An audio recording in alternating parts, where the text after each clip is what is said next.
You weren't with me shooting in the gym. Huh, you wasn't with me shooting in the gym. This is the one where Cameron gets in with the coalition with Clegg. Oh, Traffic are blocking. Yeah. That's a rhythm, isn't it? No, because you said that word and he went. I did do something like Yeah, that. you did to me that. So I said that's the one time I wish that a plane crash had no survivors. It's just got all these clips of like. Takes us 8 hours It's got all to these do a clips of podcast. like Ken and Deirdre going London. I throw a fucking spanner in the works. Pull your fucking gang up in reverse. What? Leave them dead and buried in the hearse. Hey, you see these motherfuckers, they be acting like some jerks. Spanner in the works, back to the works. Them man are like you're too much on the track, them flows are bloody berserk. Spanner in the works, go hard till it hurts. How many man do you know who can drop 1 million flows on a verse? Yo, Spanner in the Works podcast, episode number 6. It's the season finale. I'm your boy Tiz. It's your boy Sonny Black. We said we were going to do it, didn't we? Yep, we said we did. Here we are, man. Here we are. What is it we said we were going to do? We were going to do 6 episodes. Yeah. And see what happened. Yes. That's what we said, right? Yep. We said we were going to be nobodies, talking to somebodies, and see where we at. Yep. Well, here we are, Episode 6. Season 1. Season 1, episode 6. Episode 6. Listen. And what great episodes they've been, bruv. We haven't got a sponsor for this episode, which is insane because we're going to be seen by more viewers than we've ever been seen, which is brilliant. But we hope anyway. Yeah, you don't know who the guest is yet, trust me.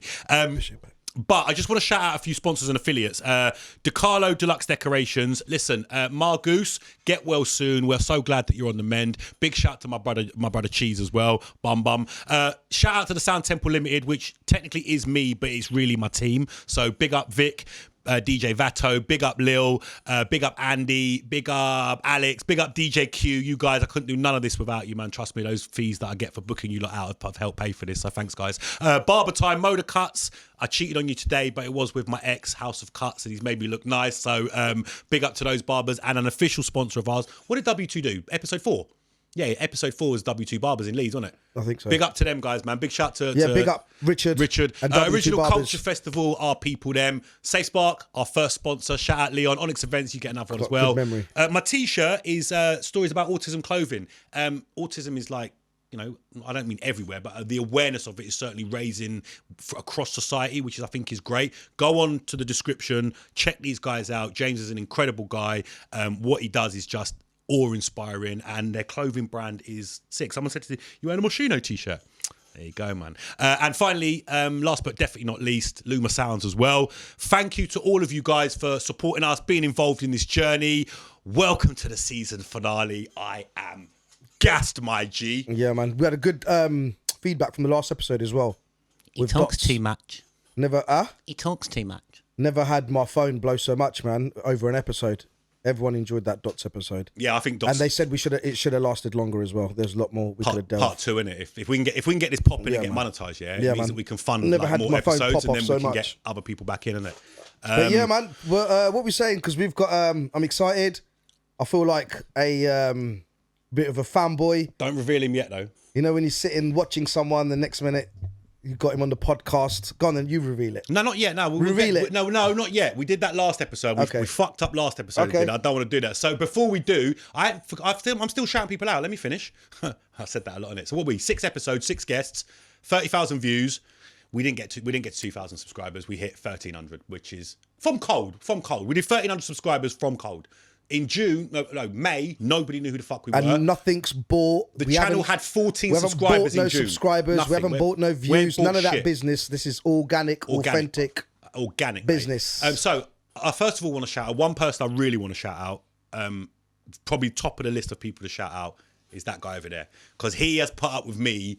Fucking hell, mate. Like, I have, caned this guy. I've had people that have messaged me and go, look, can you be a little bit nicer to Sonny? My own missus has said, can you please be nicer to this guy? I'm like, nah, fuck that guy. And I don't mean fuck that guy. I love him like my bro, but sometimes I'm so single-minded in what I want to achieve. I'm like, fuck that guy. And he never fucking, never throws his toys out the pram. He simplifies things to a simple level, which sometimes I fucking need. I don't know how to take that, but okay, cool. No, as I said, I need. So I want to thank you, bruv. None of this is possible without you. Respect. Limelight TV.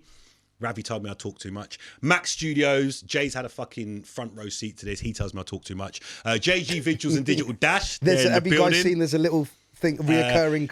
Jason, our original editor. He said you talk too much. No, he ain't say shit, man. He ain't say shit. Can't get a word in edgeways. And finally, all of our supporters. We've got some of them here behind us. All the people that have followed us. All the people that have commented. Big up Craig the Adventurer and Star Bullies UK. Yeah, man. How many people had come up to you and go, oh, I see your podcast, man. Have you already started to feel that little tiny bit of like what it's like to fucking like have people come up to you and talk to you about your shit? Nah. I'm gassed for it, bruv. I am gassed for it. I fucking love it. Nah, people don't. Bruv, I get bitches and everything. No, I'm joking. I'm joking, Mrs. Tiz. Right, anyway, come on, let's get on with this guest, man. No, we're not We've yet. got things to ask. No, you keep trying to rush it, mate. We just need to quickly run through. We said we're going to do a couple little news. So he's basically going to talk for another few No, minutes. I'm not. I want to ask you two questions. So we said we're going to come up with a couple news things. What's on your news agenda? News flash. Is that good enough? He said he wanted a Spanner news. in the works. Breaking news. He said he wanted a news like little thing. What you got? You said you got anything for me? What's been happening? Yeah, let's have a look. Jay-Z got accused of raping. I knew it. I knew it. I knew it was coming. But apparently they retracted the statement afterwards, so we won't talk about that. That was one of my items as well, but I don't want to talk about that. Snoop Dogg and Dre got a new album out. Can I be honest? I don't like it. I think the production's like it's haven't like Dre's heard it. experimenting. I haven't What are you heard it. doing, bro? The small movie was amazing. I haven't seen that. I have to say, and I watched their Drink Champs, which I thought was fucking amazing. I listened to the album, and Snoop's got some bars on there, but I feel like Dre's experimenting, and it's like we've waited all this time for some new Dre shit. And he calls it the best shit he's ever made, and I'm trying to hear it, Watch the mini movie. and I can't hear it. But does that make the music better? It does make the movies. Yeah, there's a mini movie. The mini movie. All right. I haven't watched it. There's a mini movie. For those of you that can't hear, our audience said there's a mini movie out, and I've seen clips of it on TikTok. I've seen it on YouTube. And stuff. I And haven't watched Method it. Man's the narrator. It's about 15 minutes long. Okay. Yeah, Meth's on the album. Meth's verse on the album's cold, by the way. I have to say. Listen, look, it's called Missionary, innit? Obviously, Doggy Style Missionary, 30 years. Oh, I just got that. You just got that? Yeah. You literally only just got that? No way, that's jokes. It's called Missionary. It does have a couple moments. I've done my 30 top songs of 2024, and one of the songs is on my list. It's called Guns and Smoke. You need to listen to that. There's track. bad news. Also, Mayweather got pressed in London. I see that. You see that? Yeah, that's why I said it. No, but I mean, you actually see the video. Yeah. What do you think? It's to do with the Jews. Was it? All right. Yeah. I don't know. It was nothing to do with anyone trying to rob his jewelry. Put it that way. Oh, it was to do with some other things going on behind the scenes, apparently. And Well, look, let's talk about it. We can talk about it because I don't know if it matters. We're not monetized yet, so I don't know if it matters. We'll worry about that later. But yeah, he's been quite supportive of Israel, is what I understand. Exactly. Is that what you're saying? is that what it was about? Exactly what It's it to was do with about. And politics, was he in a Jewish basically. area? Was he in a Jewish area of To London? do with funding as well. He's been okay. Fucking hell. I don't Yeah, wanna get too yeah. It gets a bit deep into techie, it, doesn't it? so far. Which is really interesting. When we introduce our guests, we'll probably get into some of those things there. But how Yeah. does my simple question is this: how does an African American man end up supporting a, let's call them what they are, an essentially genocidal right wing regime? Where please explain that fucking like that pipeline for me. Not you. I'm not expecting you to. Yeah, I was explain going to say, I don't even know what some of them fucking words I mean. got a couple of bits of news. I was going to go with a Hove things, but bun that. Kendrick's the greatest rapper of all time. I'm leaving that there. No, he's not. He is. He's not. Kendrick is Lamar is not. the greatest rapper of all time. No, he's not. Yes, he is. Yeah, but you're like that. Then next week, fucking... My subjective opinion is Kendrick Lamar is the greatest rapper of all time. Nah, you're like that. You change like the weather anyway. Okay, cool. But the other bit of news is So Drake. Jay-Z's not the greatest rapper of all time. I dropped Hove down to 2 when Nas went on that run with Hit Boy, and then after Because you've championed Jay-Z for like 30 years. But I was talking to my barber about this today. Yeah, I dropped Hove down because I think that Nas's late career run with Hit Boy, them 4 albums, Magic 1 to 3 and King's Disease 1 to 3, 6 albums, are some of the best late career work of any artist in the history of music. Like this guy, they fucking went into the studio on 6 occasions and absolutely smacked out like 6. Right, our guest is getting bored. No, he's not. Why do you do that shit? We're talking. Like, grow up. Right? Right. You asked me a question, I'm answering. No, because you're long. No, I'm Right, not this long. is why we Anyway, said. Hove is 3rd, Nas is 2nd, K Dot's number 1. But the news I want to say, guess who is one of the DJs at Red Bull Culture Clash? We've been talking about Bedford. We've been talking about Bedford and champion people from Bedford. Fuck your red cup sippers with 70 What, somebody views. from Bedford? Real people that are doing real things Not from this Turno, town is and it? county. No, it's not Turno, but it's another DJ. And now we've got to say who is Bedford's big 3, because this is big, bro. We mentioned him. He's in our big 5. He was just outside the big three. We know him, bruv. One of his brothers is part of a big DJ collective in his town.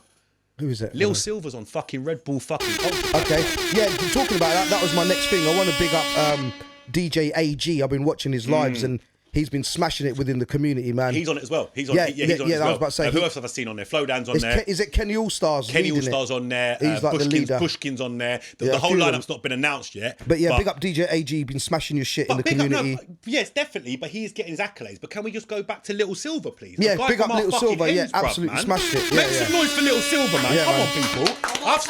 I've spent 5 fucking podcasts, right? Yeah, big sitting here talking about this perceived shit town of ours, right? And we've got someone who is fucking ascending to levels. And don't get it twisted. We mentioned him because we said it was Don Brocco, the Rock Donnies. We said it was Turno. We said Alfie Templeman. Yeah, we did mention Little Silver. Tom Grennan, and we said Little Silver. Yeah, and big up to Naomi. She pointed that out to me. 2 tickets. That's it. 2 tickets. Now we'll pay, bruv, because we support over here, innit? Especially if the channel gets monetized.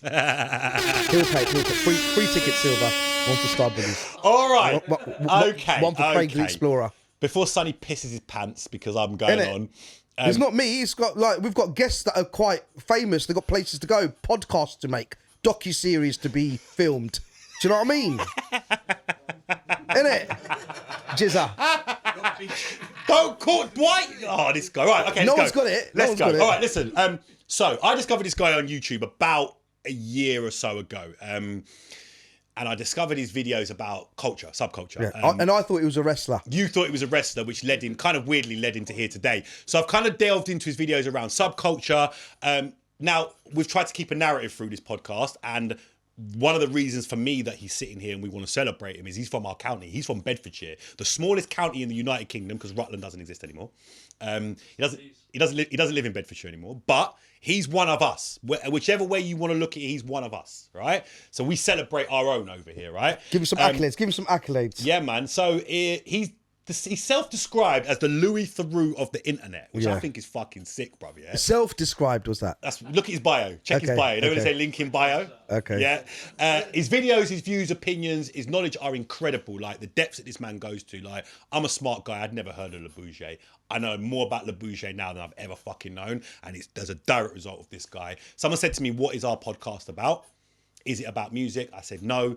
Music is the soundtrack to it, but our podcast, it was you that said this actually, our podcast is about culture, and I firmly believe this guy is at the forefront of modern culture. He documents it like nobody I've ever seen. So please, ladies and gentlemen, give a season finale welcome to my man Jimmy the Giant! Jimmy the Giant! AKA Jizza. How's that for an intro? That was beautiful. I feel like I've made it. I want you to say in that moment, with over 500,000 subscribers. Yeah, that's because that was a big. We're trying. That's massive. My wife made me a cake. Yes. It had the number 500 on it. I felt like a good man. You got a 500k subscriber cake. Yeah. My wife does. Wow. She does like kind of influencey stuff like reels. Basically, our relationship. She just films like funny stuff. So she got a video that it must have had a few 100,000 views of my 500,000 subscribers. So it's pretty sick. Wait, so she did a cake for you getting 500,000 subscribers. She put it up, and she got views herself. It's it's all one big. Probably not the couple to use, but you like sound like the Jay-Z and Beyonce of social media. That's what we're going probably for. Not the right time to drop them two, is it, man? Of Milton Keynes. Yeah. Listen, guilty, innocent till proven guilty, by the way, man. Like I sort of originate out of Dunstable. Okay. Bedford. And then I moved to Milton Keynes, not because Milton Keynes to a person from Dunstable is the big city. Like that's like the dream. And then you go there, and you're like, fucking hell, it's shit. So yeah, I've been there for. I've heard that so many times on your docu-series. It's mad. They hate me. Hearing his voice sitting there next to me, and I've heard about 50 episodes of you saying how shit Milton Keynes is, man. They hate me at Milton Keynes. I made this video. Is that how you moved out? Quite a thoughtful. No, I'm still there. Oh, you didn't get pushed out then? I think it will happen. Yeah. I think it will happen, but there's no one there to push you. What do you mean? No, if you don't watch the video, exactly. there's no fucker in there. there. No, there is. Have you not read the comments? Yeah, they fucking hate me.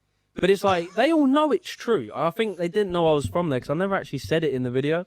But yeah, they don't like me because I made a whole hit piece on their town. And I thought it was thoughtful. I thought I did quite a good job. But the comments, it wasn't the comments in the video. It was the fucking Facebook groups. Yeah. You're not on Facebook. Leave old, middle-aged. I found out I am. Like, them lot. They fucking start sharing it. Facebook is the Benidorm of social media, by the way. Just so you know, yeah? Pages like MK is a shithole would share this video, but because I dared talk about it, they're all like, no, Milton Keynes is the best fucking place that's ever existed. All of a sudden, they're like patriotic Milton Keynesians, but they're all shit on it in every other poster. Which to people of our generation must sound weird because, I mean, I remember Milton Keynes. My dad took me to Milton Keynes in like 85, 86. Oh, damn. Yeah, I went into the golden days.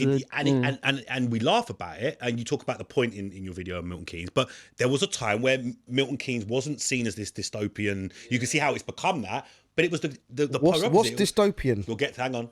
What's the opposite to dystopian, Jimmy? Utopia. It was a utopia. Yeah, it really was. Been. That was how it was. You know. What does dystopian mean? So think of Mad Max. Think of like okay, yeah, in the sand city. and that, in the sand. Yeah, there's not as much sand.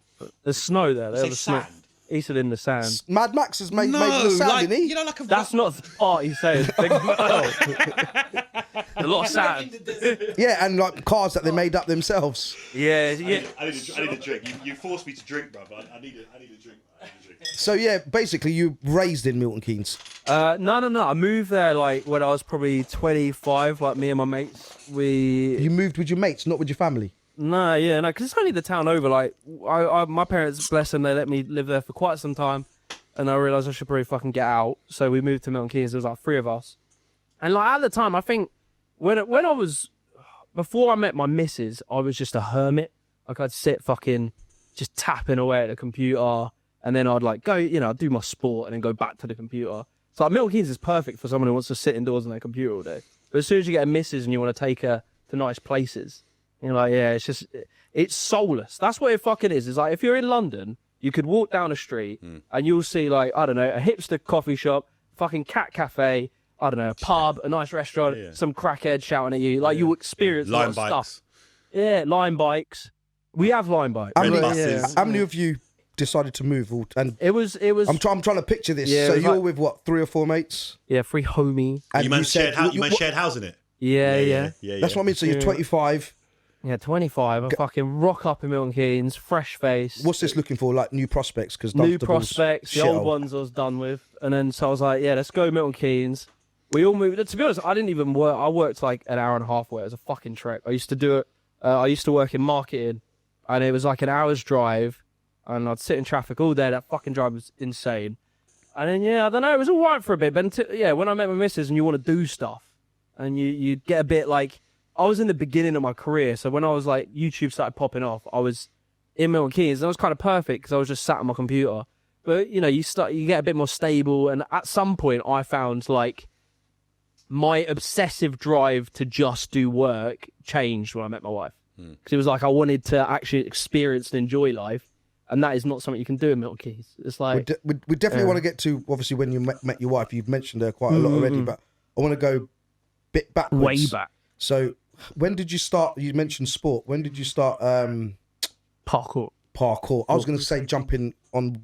What do they say? Jumping around on brick walls. Jumping around, brother. When did you first start? Never want to be accused of simplifying things. When did you start description of parkour is jumping around. No, because I remember my mate Luke does it with spiral free run. Oh, I know him. I think you know Luke. Yeah, I know. Like parkour is one of those worlds. Easy. Yeah, parkour is one of those worlds where everyone knows everyone. Like, yeah, he does it with spiral free run. So when did you start your journey to jumping around? My mate, my beginning of jumping about was I listened to Jump Around, and then I was I was inspired. No, my friend, he's still South African technically. He never erased that, but he's South African, and I don't know why I'm emphasising that bit, but he was in my school. That's reminds me of your thing. That's what you do when you're on camera. You're like that, and then that bit. But yeah, so he's South African still, and he did parkour. Yeah, he did parkour. So we went to a super fucking Christian school, super Christian. We was like, it's just younger days than before Milton Keynes. I was, all right, let me do the whole time. So I was in Dunstable up until about 13, 14. Then I go to some fucking Christian school over in Harpenden. Just very quickly, I'm mindful of my and excuse he didn't mean you were Christian school, but very quickly, like not in a bad way. Is that the same? You can answer this through the timeline, so I have to answer it now. Is that Christian school the same Christian school where you radicalised the class about 9/11? Yeah. I'm pretty sure my teacher complimented me on that. You don't understand what that means in a minute. Yeah. Let's go through the timeline because I do want to go through the timeline. So I go to Christian school. So I was. Is that a boarding school? No, it was a private school though. It was so I was What's in pub. funny, man? I just thought that was funny. I don't know why I thought that was funny. It's like boarding school. I think in my head I pictured Jimmy at Hogwarts when you said, "Is that boarding school?" That was all it was. That was nothing against you. When you said, "Did he go boarding school?" I just saw him in. In Harry Potter, yeah. You've been in You're Slytherin. Slytherin. I know, that was bad. Come on. Yeah, that's bad. Hufflepuff. All right. That's not better. I can see. I don't know, I'm just saying shit. I'll take a Gryffindor. Come on. I mean, that's all right. Yeah, well, all right, sorry. I went to public school, blah blah blah. Parents got inheritance, and they were like, "Right, we're getting him out of there because he's a little shit, and we'll send him to a Christian school, thinking that would make me good." What was you doing? Why was you a little shit in their eyes? I was just like super, like I'm not very good with authority figures, as I've learned as I've grown older. I've got That's what sacked it is. from every job I've ever had. Same, like about Fighting, 90%. I can't do authority. Did you ever extort one of your jobs? Like not steal, but Yeah, I've got a wicked stealing story from work. We just extort people, not the jobs. There's a lot of truth. Statute of limitations passed. We don't even have that in this country. But no, I've got a wicked steal. Can I share my stealing story? Please, because you asked that question. So I used to work at a very well-known pizza chain that is still in existence, believe it or not. And me and my brethren were in year 11, and they hated us at school. So it's relative to what you're talking about. Oh, look, he's using a story of his own. Sorry, Just hurry up. I got to keep trolling my audience. Want. Keep trolling the audience. Anyway, so we get put on extended work experience, which was basically work Flavor. for free at your weekend job, right? But what they didn't know is our boss was an old Hell's Angel biker called Adrian, and he was like when I look back, quite lefty. So he was like, right, off the books, I'll pay you guys for like half the shifts you do, so you'll make more money. The school will you have to come in on a Wednesday, blah blah blah. Anyway, we discovered that if you put a manager's code in when you're totting up the bill, so an £80 bill, you could make a £40 bill, so you could pocket £40 off of that and no one even know that £40 existed. But that kind of then extended on to like the banoffee pies, the industrial banoffee pies that used to arrive on the delivery every Thursday, that were paying. They were charging like £3 a slice for them in the 90s. Man was backing them out the back door and everything. Yeah, once you get a taste for blood, once you start knowing there's stealing from work is like probably the first place that most people steal, because it's kind of a victimless crime. Yeah, you feel like you're Robin Hood. You're being exploited anyway. You're Robin Hood, didn't you? Yeah, it's bruv. I remember I found a fucking hack on this I was like answering fucking phone calls and they were relentless, right? There was no break. It was like phone call. And I found that if you click I shouldn't probably tell this story, but if you click the button that is like to call someone else, you got a fucking 1 minute window of no phone calls. And I clicked it one time. I was like, hang on a second. There's no fucking phone calls coming in. And so I had this 1 minute window and I was like, And then I got a bit addicted to it and I was like clicking it a lot. And at some point, and it's probably like 6 months, my line manager pulls me up and it was worse than that. This woman sees me doing some fuckery and she comes over, sits on my table and she goes, "What are you doing?" And I was like, "Oh, I'm just..." And then she says, "What are you doing?" And I was like, "I'm about to call..." Yeah, it's proper. And like, she loved her job. And she told me like, "What are you doing?" And I was like, "Well, I'm about to call someone." She goes, "Okay." She's like sitting there waiting for me to type in the number. So I start typing a number. My fucking hands are shaking, bro. Like, and my heart is pumping. I'm like, fuck. So I type in a number. I could have rung my home phone. But I just fucking typed like nothing. And I said, "I'm sorry." And she instantly like worked out what was going on. They called me into a different room. And then they printed out some shit on paper. Oh, not the dreaded stats. They got the stats out. They got the facts and figures out, bro. Anyone here work at Allglass? That's where I did what he just did. I did at Allglass, but I got suspended for it. Oh, other people knew that. I had a kid from Allglass, believe it or not. This lady comes out with a stack from of someone who papers. worked at Allglass. Yeah, Lily's mum. Oh, yeah, of course she did. Yeah, she was your boss. Sorry, carry on. She comes out with a stack of papers, slams it on the table. Like, there's like a good cop, bad cop dynamic. Like, one of them's being all right and one of them's being a bitch. Yeah. Slams the paperwork down. She goes, "You see this? This is Elaine. Elaine works a 14-hour contract. You see how many hours she's doing, right?" And she pulls out mine and goes, "You work a 48 or 30-hour contract. You see how many hours you're doing?" She goes, "Elaine is working 3 times as much as you are. What the fuck are you doing?" I was like, So I had been extorting this business for like 6 months, and I left and I was just like, "Yeah, fair enough, you caught me." Like, and they were, it was kind of... Elaine that sat at you when you were doing the call? No, I don't know. Elaine's all right, you know. Elaine's doing her best. She's got kids to feed. I was a little shit. We've all got mad work stories. Let's talk about you again, my brother. Yeah, sorry. Nah, cool. Tangents are good on this show. We support a tangent but we do a lot over of here. them, so I always have to bring it back. But talking to you, so you went to the Christian school. And what happened there? How long was you there for? I became an atheist. For real? Yeah, I was super Christian, and then I walked in, I was like, right, I'm going to be atheist, because it's like, everyone's Christian now. Was It's that like, just cool. a rebellion thing? Probably, realistically. But then yeah. on the real, on that subject, on the real though, did that kind of make you start questioning everything that you've been brought up with? It's the classical thing of like just seeing hypocritical, like they were really like, I'll be honest, a lot of the young lot, they were quite perverted. Like I went from a public school where you might learn about sex, maybe be a little bit weird, like maybe make a few jokes, but I went there and I felt like I was hanging out with 4-year-olds talking about sex.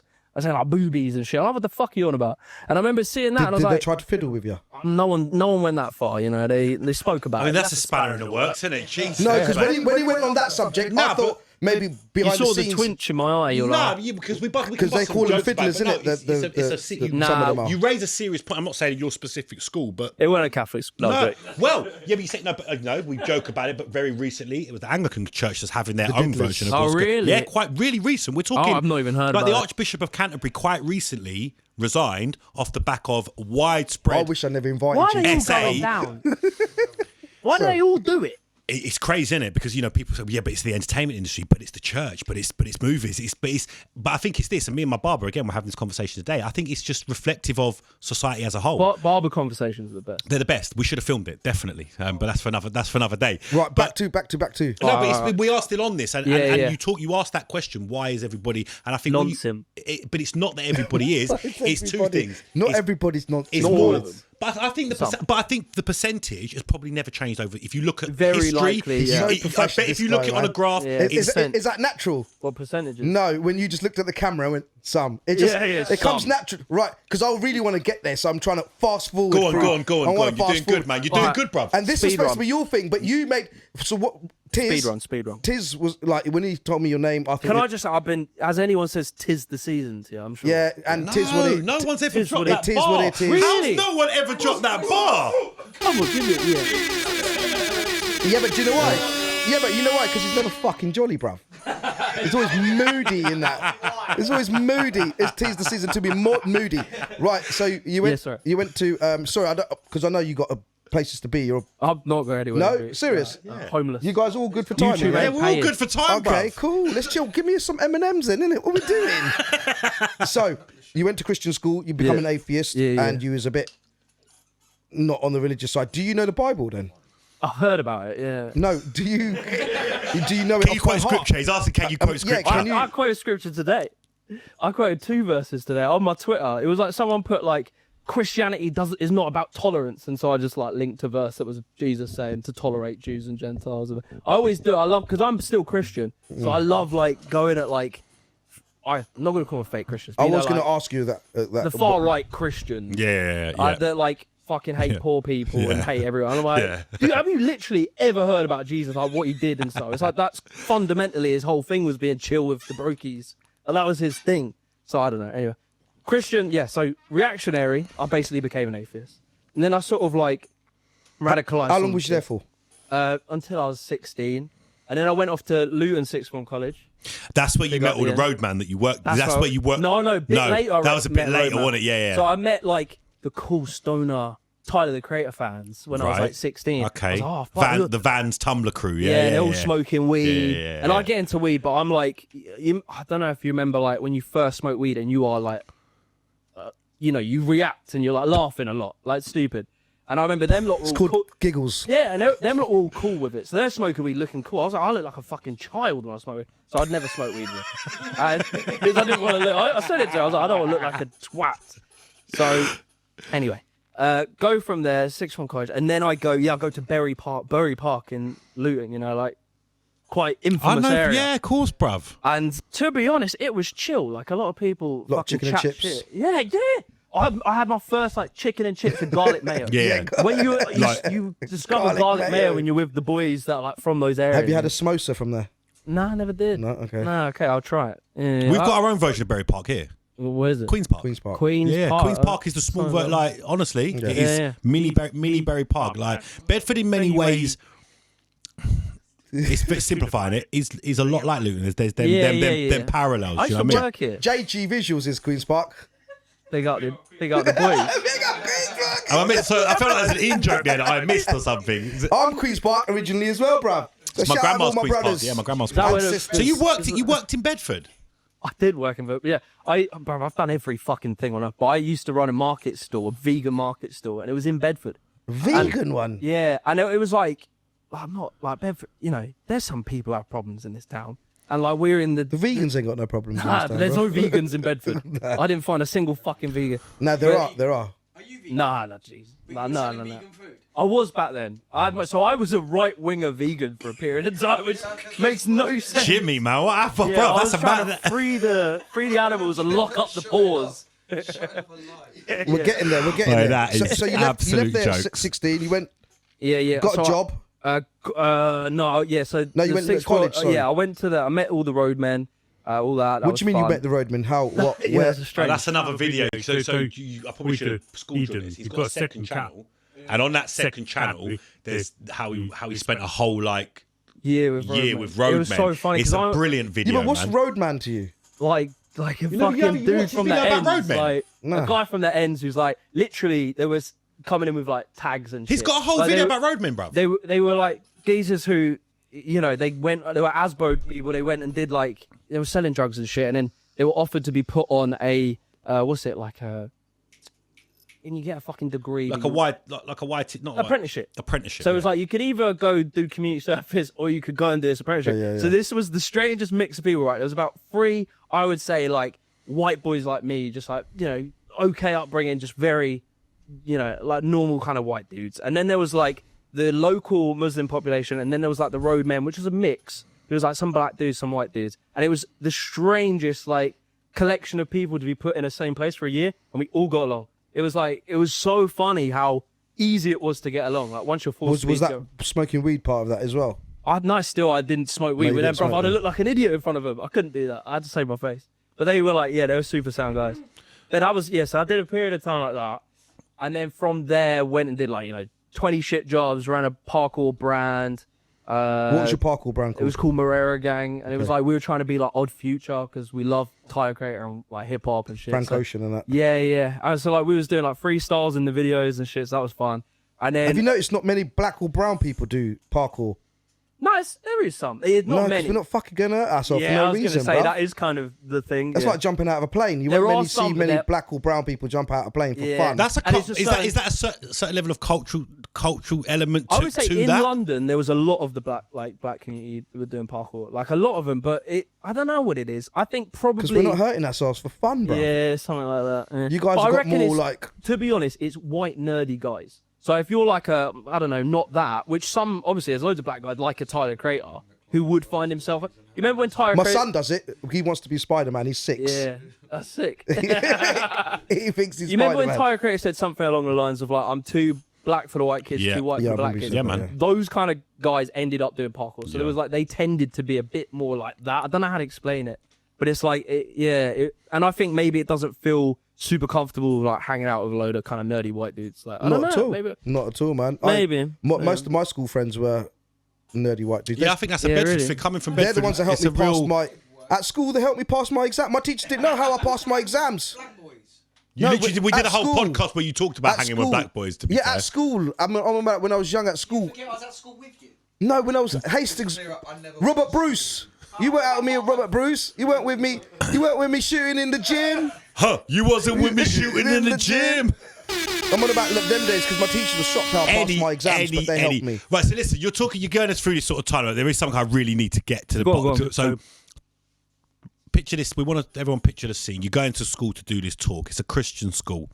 How long after 9/11 is this talk taking place? Just so I can understand it in I context. think I let a few years pass. I didn't want to go straight. I think I When would did have you been. go do a talk? No, wait, we'll get to. We're coming. Because I think we're skipping timelines. No, not really. It's all part I of the same really thing. want to do the timeline. No, we are. here. We are still kind of in. I just need to hear this. I would have I'm been being a about young 13. All right. I reckon it's been about 8 years. You know, the dust settled, Okay. so we could start conspiritalizing. So you've gone in class and literally radicalised the class and told them And that, it was that, sick, that but George Bush was behind it. The lizards, man. No, I didn't go as far as the lizards. I said it was George Bush and the boys. And like, yeah, I don't know. I just did this speech, and it was sick. Like, it was good, and I definitely radicalized a bunch of them.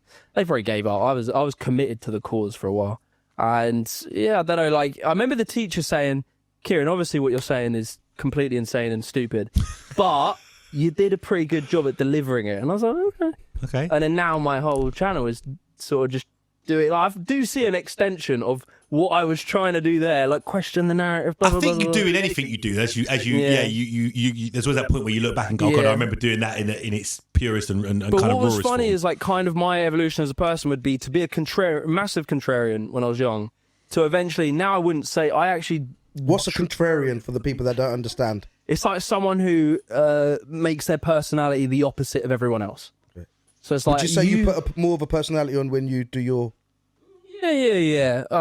But I write jokes. But now I've and met stuff. you, I don't think you do.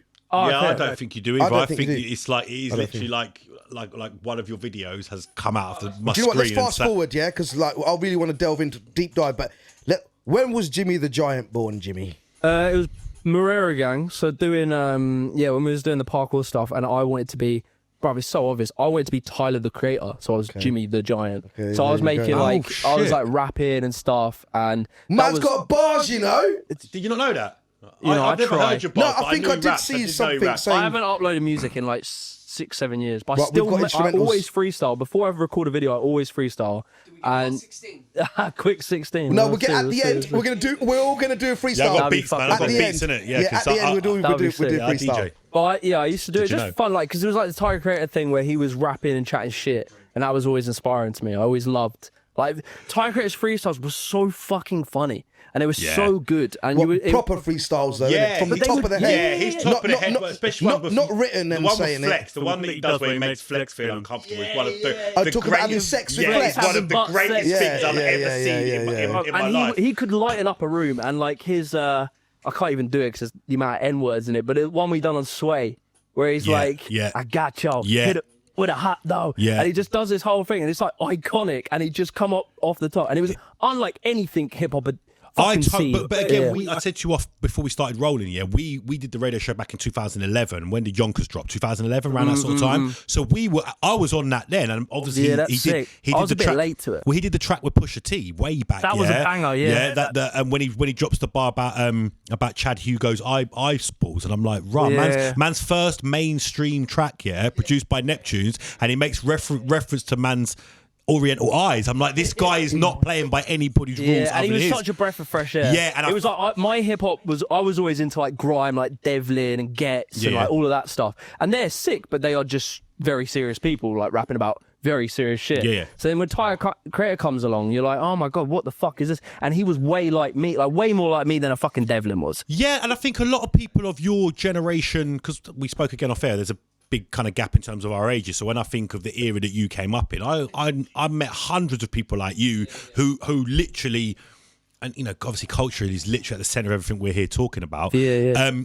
That was them. It was someone that they could identify with. I think what's really interesting. He was that opening for a lot of people like me, a lot of skater kids. Yeah, like, but what I find really interesting is his. It's almost weird in a way. There's like and stay with me here. There's some parallels between him and Drake, right? In so much as like Drake grew up in that same sort of wasn't accepted by these Jewish classmates, but also wasn't black enough and stuff. But I think Tyler is the guy that's gone about it the right way. And if you look throughout his the kind of timeline of his career, there's a point where hip hop starts to accept him. Ironically, around a time where he's making the least hip hoppy sort of album, around Igor is a time where all of a sudden hip hop starts going, yeah, we fucking love this guy because he's everything. And then I love him. I think for me, I put him right now. He's in the top 3 or 4, like right now. Right. See how he climbed up the list earlier. Was No, like, that's my all-time list. I'm talking my now list. My Told ya, it'll change. No, my hottest current right now, because there's a difference between someone who's been great for a long period of time and someone who's literally got their thing on culture now. His growth as an artist is incredible. his whole story, I just fucking adore Like Tiger. if call me if you're lost. It's one of the best rap albums of the 2010s and 2020s. It's fucking He's incredible. one of my new favourites. So I used to be a little bit homophobic. Didn't we all? And like obviously then I got gay friends and I didn't. And Tyler the Creator's I music. met my boyfriend. No one knows. No, that didn't happen, by the way. I'm straight. He's lying. But There's a spectrum. yeah, listening to Tyler the Creator's music, yeah, sometimes I have to forward a few lyrics and that. But now I'm alright with He just him. didn't give a fuck. Yeah, no, like, I'm alright with him because it is what it is, isn't it? But yeah, I think he's amazing. It's a form of expression, isn't it? It's music, form of expression, and What I just did you- love. Sorry, My question was, what did you rap about when you was rapping? pretty much same shit, Tyler. But like, What, I was about being trying to gay? be Tyler out.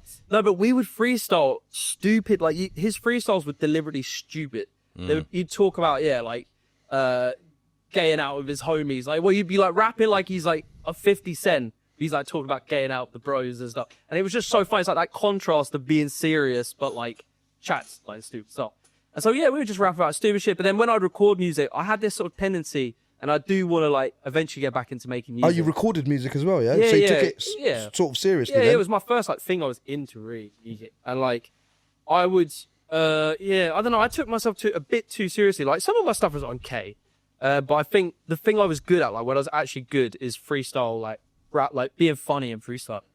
So I need to somehow find a way of working that into music. We'll introduce you to Dots. Dots. I recognise the name of Our, it. our last episode was with a local rapper, and he would have been the British Eminem. You say that all the time, and you're right, man. You're absolutely right. You're 100% on that. And did you watch the battle rap video of his after Dots had been on? Because I did. I hadn't watched the battle. I recognise He's done a battle rap video What? about Don't Flop and everything. You've done battle rap as well? No, he's done a video about battle rap, about Don't Flop and all of that. I'm going to be honest with you. I watched a lot of your videos, but a lot of them don't stick in my head. You have to repeat watch them. No, they're not. No, you have to repeat watch them. It's You have just to me repeat as well. watch them. That's what it is. I'm very bad at like I used to be Sponging information. Yeah, I'm pretty man. much the same. Like if I watch a video, I will forget everything through it. And like the thing that's helped me actually get, I don't know if the word's smarter, but like retain more information is making the videos, because you go through the information and it's something about collecting all the information.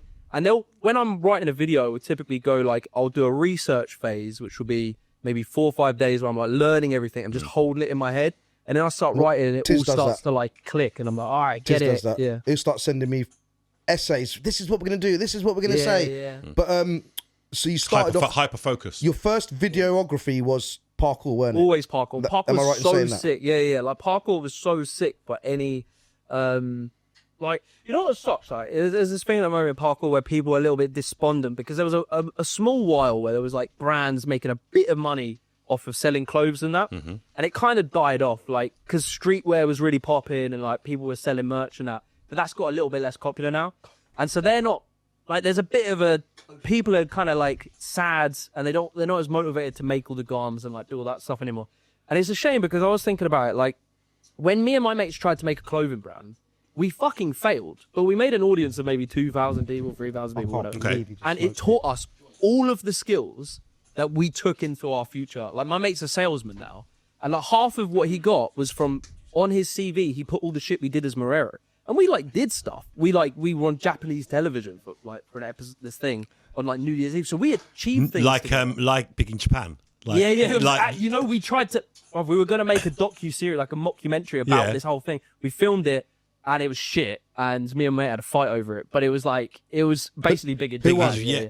And Corrupt FM Big in Japan, they're filming it. I was very drunk. He grabbed me by the neck. I said, I don't know what I did. And then on the plane the next day, I was like sitting on the plane. I was like, bruv, like, 'cause I was so drunk, obviously. That's why he grabbed me by it. And I was waking up. I was like, bruv, am I imagining that he grabbed me by the neck? And I was sat there on the plane, I'm like a few hours away. And I'm like fuming. Like, get up and I walk over. I'm like, mate, did you fucking grab me by the neck last night? He's like, yeah. I'm like, why'd you do that? He's like, you're being a dick. I was like, say sorry. And he said sorry. Well, I need to.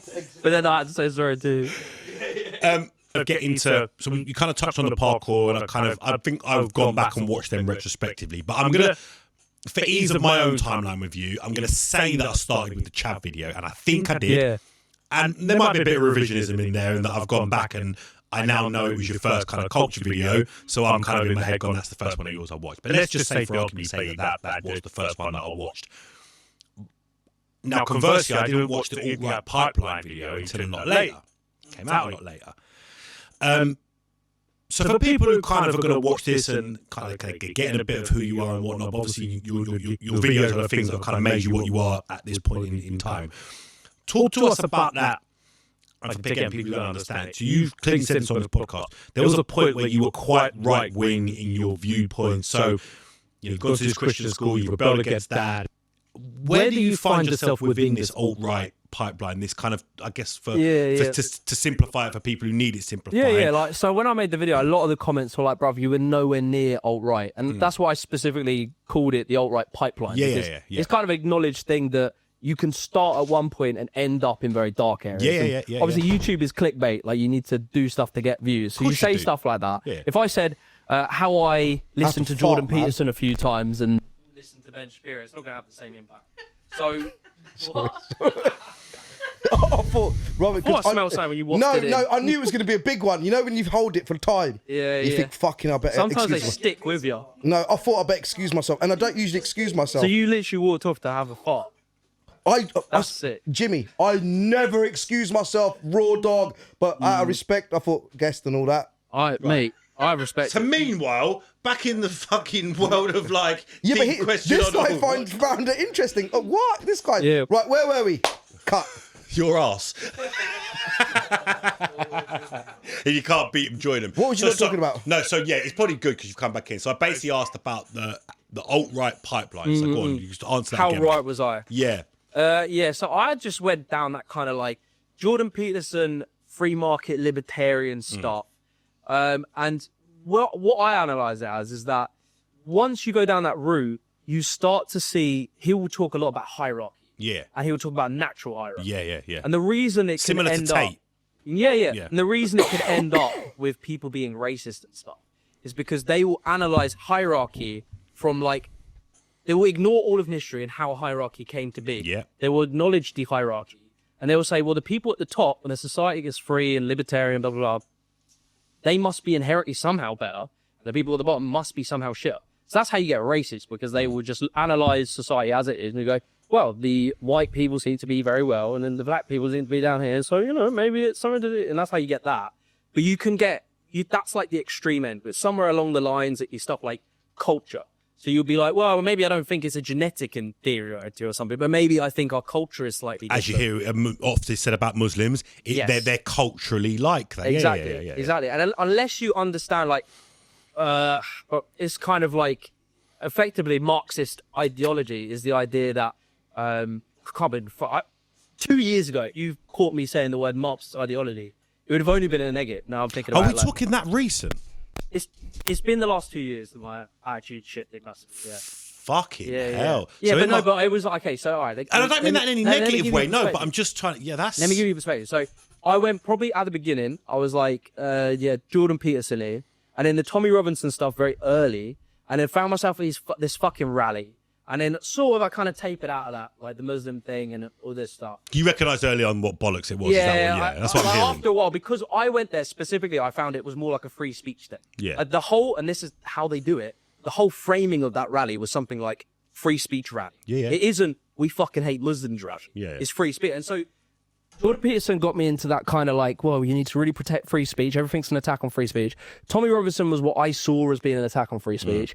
And then you start, why it pulls you into the ideology is because, well, your step in through the front door is all about free speech, but then you're in the room now, and now you're hearing all this shit about Muslims and blah, blah, blah. Yeah. But yeah, I kind of realised that was a bit fucked, because as I said in the video, I'd grown up very multiculturally, so I was like, I didn't really have that. A lot of geezers that end up like that just tend to hang out with white. Yeah, white people. and that's diametrically opposed to what you've experienced in this with the roadmen for a year as well. You're not seeing what Tommy and his ilk are talking about. You're not seeing that play out in your life. In the town that he would. In the town, for real, man. The irony's not lost there, bro. Yeah, and then so after a while, I just sort of stayed in this sort of anti-feminist, anti-SJW, or like anti-woke, I suppose it was called. And then like the sort of Ben Shapiro's, the sort of what I was about to say about the Marxist thing, it's when you only analyze stuff as a hierarchy. So if you're looking at society and look at the hierarchy of society, and you come to the conclusion that the reason there is a hierarchy is because maybe these people are just more talented and meritocracy plays out. Unless you understand history and how that hierarchy came to be, which a Marxist would say is like historic material dialecticism, or like historical materialism, which is just a really fucking fancy way of saying like people's outcomes in life are kind of tied to economics and their relationship to economics. Almost 100% of the time, absolutely. And like cultures can be made from your relationship to economics. So if like historically your class of people, your race, your cultural group were sort of doing well, then you're going to make a culture that is going to benefit, do well. So if you see it from the bottom of the thing, if you don't look at the whole iceberg, you're just seeing it as a case where No, go on, let you finish that Yeah, line. you're just seeing it as a case of like, well, the hierarchy's here, it must be natural. But unless you challenge that notion, you're going to be stuck in this. So the opposite of that is, if you want to look at one particular example, is how Reaganomics directly impacts the crack and the crack era and 90s New York hip hop. There is a direct line between those things. It starts with Reagan's economics and the austerity that brought with it. Basically that brought Thatcher basically fucking bastardized. And you end up with a melting pot that creates this music culture that comes directly out of those economics. Now we can which they hate at first, and then 10 years will pass, and then they'll go, "Oh, this is making money." Then they start profiting, and then they start cultural appropriation. Culture again, that word, it seems to be at the forefront of everything. And what I like about, and again, I don't want to go too off topic, let me come back to that. But it's very easy once you kind of watch your videos, and especially when you watch multiple of them multiple times, how it all does link. Yeah, but it's almost like, how the fuck do people not see this? How do you not make that correlation? And I can only surmise it's either willful ignorance or, as an extension of that ignorance being quite bliss. I guess it comes down to like, do you believe in meritocracy in the society we live in? Explain meritocracy just so Sonny and the people, because I'm not. I got lost about 4-5 minutes ago. All these flipping words and that, mate. Okay, you lot carry on. I'll just. Realistically, that's what we need to get better at, is not using fucking jargon. No, like, to be fair, like, I've noticed your videos, you say a lot of stuff. I try and dumb down words. Honestly, yeah. But when you say dumb down... Just like put it in simple terms. No, I know that. I'm not but when you say dumb down, you're making me thinking that you like dumbing down. No, I don't quite understand what it means. No, but you got to think about it, like, if you're talking about, I don't know what your job or whatever is, but like if my dad is telling me about how he fucking fits a carpet and he starts talking about screed and adhesive, I'm like, bruv, what are you fucking the things on the floor? So you're using terminology that only exists if you're in that thing. So it's something I try and be mindful. You come across well educated. I don't know. I didn't get any. I got GCSEs, but I didn't get A-level. And you come across self-educated to me. Self-educated, yeah. Meritocracy. It just means like people who are. It's the ideology that people who are good at something will do better in life at the thing they're good at. And it sounds like, that makes sense, but it doesn't really make sense, because there are people who are straddled in poverty who might be really good at something if they were given more money to begin with, that might have flown, but because of their growing up in a shit scenario, they don't achieve the thing. It's a level playing field, you kind of say. Lack of level playing field. Yeah, there's not a level playing field. Because it's not a level playing field. Meritocracy, like someone who believes in meritocracy, they believe that if you're great at something, you work hard, you will succeed in our society and you will do well. And it's just not true. The American dream. Yeah, the American which has been absolutely proven to be a fallacy. Yeah, absolutely, yeah. And more so now. Was it Bugsy Malone who said it was the Great British Dream? The Great British Dream was, I can't remember the bar. So just to bring it back, because obviously I left the room because I was being courteous. We were talking about fart jokes. Here we are. We went from your school to your parkouring, and I said, "Where did Jimmy the Giant begin?" And you said it began your parkouring / rap career. Yeah. And that was when we moved on to the alt-right and the culture videos. Yeah, and then now, so basically, when did you start your first Jimmy the Giant docu? What would you call it? A video essay. I think a video, because it's not a podcast, is it? No, it's not a video essay. A video essay. When did you do your first one? Well, so I started with parkour, as I say, but that was like 2020. I think it was during COVID, so it'd be 2021. So I made my first documentary, was like how one man almost killed parkour, and it was a fucking banger. Yes. It was so sick. I love that video so much. Yeah. That was your first one, yeah? That was it, and it was about like, oh man, I'm so proud of it. It was like, I was just working a job in marketing and I loved parkour. Parkour was having a bit of a moment because this brand called Stora, shout out Stora, you like, guys are legends. They kind of gave me my career, by the way. And they were really popping on YouTube, but they were doing just videos of their days out with like their mates, just training and shit. And I noticed there was other YouTube channels in the skateboarding niche that were doing more like, how Tony Hawk changed, blah, blah, blah. And they were doing like these topics. I was like, no one in parkour was doing that. And so I had this story, and I remember I was talking to a friend and I was just explaining him the story that ended up becoming a video. And I was like, oh yeah, there was this brand called Urban Free Flow, and they're really fucking popular. And like everyone was wearing this shirt and it had this symbol on it. And then the guy, he like fucking became insane, and then he ended up in jail. And I was like, this story is just going to be lost to time. So I was like, I'm going to make it in a little documentary and put it out. And it's like a 20-30 minute doc. And I put it out, and I did a collab with Stora about a week after I'd done this parkour team. and they're like million subs at the time. Now they're massive, but like they had a big audience. I did a collab with them.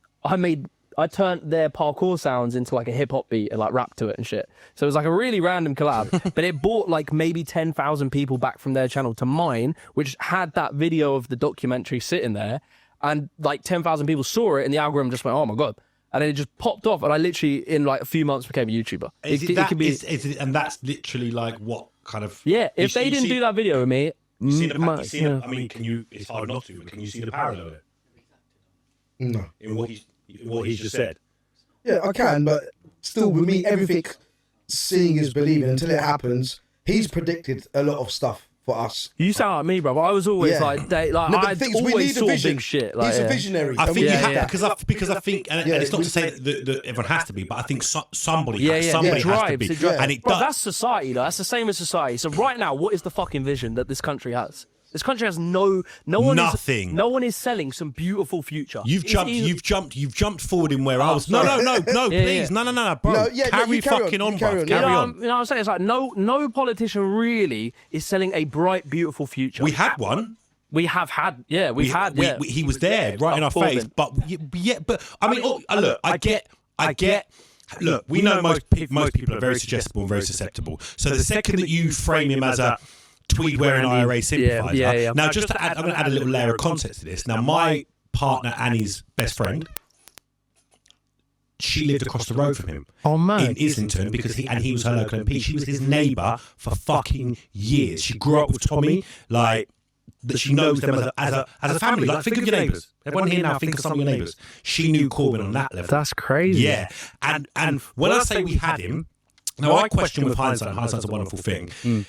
Let's do an alternative history thing here for a minute. In 2019, get Brexit done doesn't work, and Corbyn gets in, and we all get free Wi-Fi. But then 3 months later, the pandemic hits. So he could never have done a worse. He could never have done a worse job than the cunts that fucking did what they did. But his ideas would have been blamed, and that would have been dead off. So what would he have looked like as a statesman? I often question and wonder that. But bruv, you've sort of hit on something. If he'd been successful, then all of those ideas, they would have been just seen as, don't ever do that again. So you are right, there is an element of fate there. It could have been. Right. Whereas I could have killed the thing too early. But when you sit here and we say that most people's level of politics, and I don't mean this as detriment to anybody, not certainly in or out of the room, but I'm not going to be at the level of someone like me and you talking like this. Yeah? Most of it's going to be a passing thing. And that's why most elections are won on, 3-word slogans. For sure. Get Brexit done. I mean, they convinced entire northern former powerhouses that had been decimated for decades and decades by the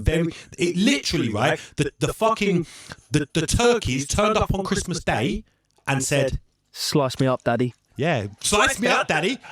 And they fell for it, and it's just it's quite scary. But I think that, going back to what you said, what's our vision? We don't have one. We don't have a vision. And it's only negative. Because divide and conquer's easy. And like, this is the thing, a populist left movement which sells a vision of the future that is like optimistic would fucking kill right now. But all we're getting, like, the reform shit isn't like optimistic. No. It's saying, look, we need to ban this, we need to do this, we need to go back to this. It's like, it's not a positive vision. Yeah, it's not a positive vision. And if someone just came along and said, look, we're all being shafted, the whole country, we're all being shafted, we're all being put against each other, and we have had in history, and other countries have right now, we have had moments where people got along and lived in good standards, and they weren't living in fucking dire squalor poverty. And like, for framing that, okay, so just to expand on that, because you say that, and there's a part of me that goes, are you rose tinted lenses, like think a vision of that perhaps didn't quite exist. The only time I can genuinely think of, I don't think of my own life experiences. Yeah. Early New Labour. Bit free time, but I can kind of remember the optimism of those days. I'm 17, 18 years old. It was a good campaign. Yeah, and I think, and you look at a lot of their policies, they did kind of, were they a populist left movement? They were, rhetorically, like in the words they said, they were populist left, but in reality they were neoliberal. They were neoliberal right wingers, and Blair did. Blair was the mate. They dressed Thatcher up in what was his name? Dennis. Sorry, I was just trying to get your attention, but now I have it. I didn't mean to interrupt you. You finished what you were going to say? Yeah, they Blair. Anyway, Blair was he was really like Thatcher's fucking bastard child. When we look back retrospectively, but I was clearing my throat, but because you guys are so intelligent, I love the way this is flowing. It's absolutely lovely, lads and gentlemen. But I would like to continue with the interview. Thank you very much. Okay. I thought we were just. I thought that was part of it. If that was part of it. Yeah. Because- To be fair, no, we did go off on a bit of a tangent there. But I think you guys can, both of you.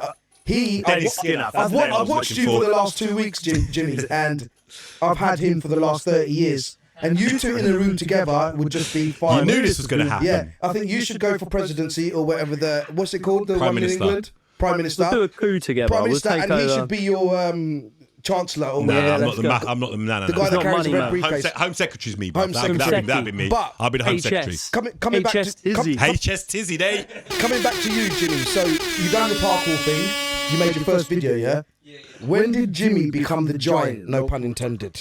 When did you think, right, I'm onto something here? Or which particular... So we said when he did that video with 10,000, that was that point. Yeah. So that was the start of the parkour stuff, and then I went down this route. I would do a bunch of videos I was quite passionate about, which were introspective about parkour culture, telling stories from this geezer did this gap first and it was sick, and this is why this gap's interesting and shit like that. Yeah, so I started doing just different ones that were sick, and then what happened is I become a parkour YouTuber, which is different to a guy just making a cool story. It's now I need to upload consistently, take sponsors and make a living out of it.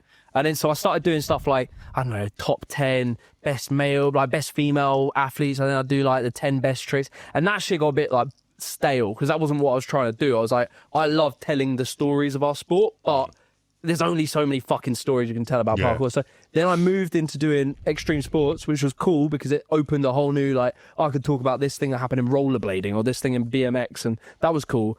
Then over time, I don't know what happened. I enjoyed it and it was doing okay, but the numbers were some videos would pop off and some would do okay. And then I had it in the back of my head for about a year. I would love to do a video about chavs. I was doing this series, why rollerblading died, what happened to BMX, blah, blah, blah, blah, blah. And I always thought, randomly, I was chavs. I remember I fucking just hating chavs when I was young. What a topic to choose, isn't it? Yeah, Chavs. it was such a such a good idea. Not to my own, but I was no one's talked about this, and there's a whole story about what the fuck happened to chavs. And I thought when I first went into it, I thought it was just going to be I don't know, fucking people stopped wearing Burberry hats and they started just wearing Adidas. I thought it was going to be simple, but then you start looking into people have written and talked about this, specifically Owen Jones, and he's written about Julie Burchill as well. Did you read? I don't. Maybe it was a long time the woman who was when chavs were a thing in the current. She was kind of an author on them, and she was on. There was a TV program about them, and she I think was part of it. But if you've never read about, if you've done a chav video and you haven't come across Julie Burchill, that's a free one Give from her, me. okay, you will. You'll read that and go, oh my fucking god. It's so interesting because that's the thing. You start to look I learned, and then people joke about it, but they're Jimmy learned historic materialism through making a video on chavs, because that is I learned that thing I was saying about Karl Marx, where he fucking analysed that culture tends to come from your economic position, how much money or access to resources is going to affect how you live. If you give a guy who is broke 5 million, his life will look different. Whether it's going to look like an aristocrat, it's at least going to look different to what it was. And it's sort of his analysis is people's position to money and economics will change how they behave. It could be crime, it could be I don't know, getting married and stuff like that. Those things will be affected by that. And so I come through it in making this video on chavs, and I was oh my god, yeah, I remember hating chavs, because I'd been bullied by chavs and had fights with chavs, and then I come out of it damn, we were kind of really shitty to these people. Yeah, man. And then and similar in some ways.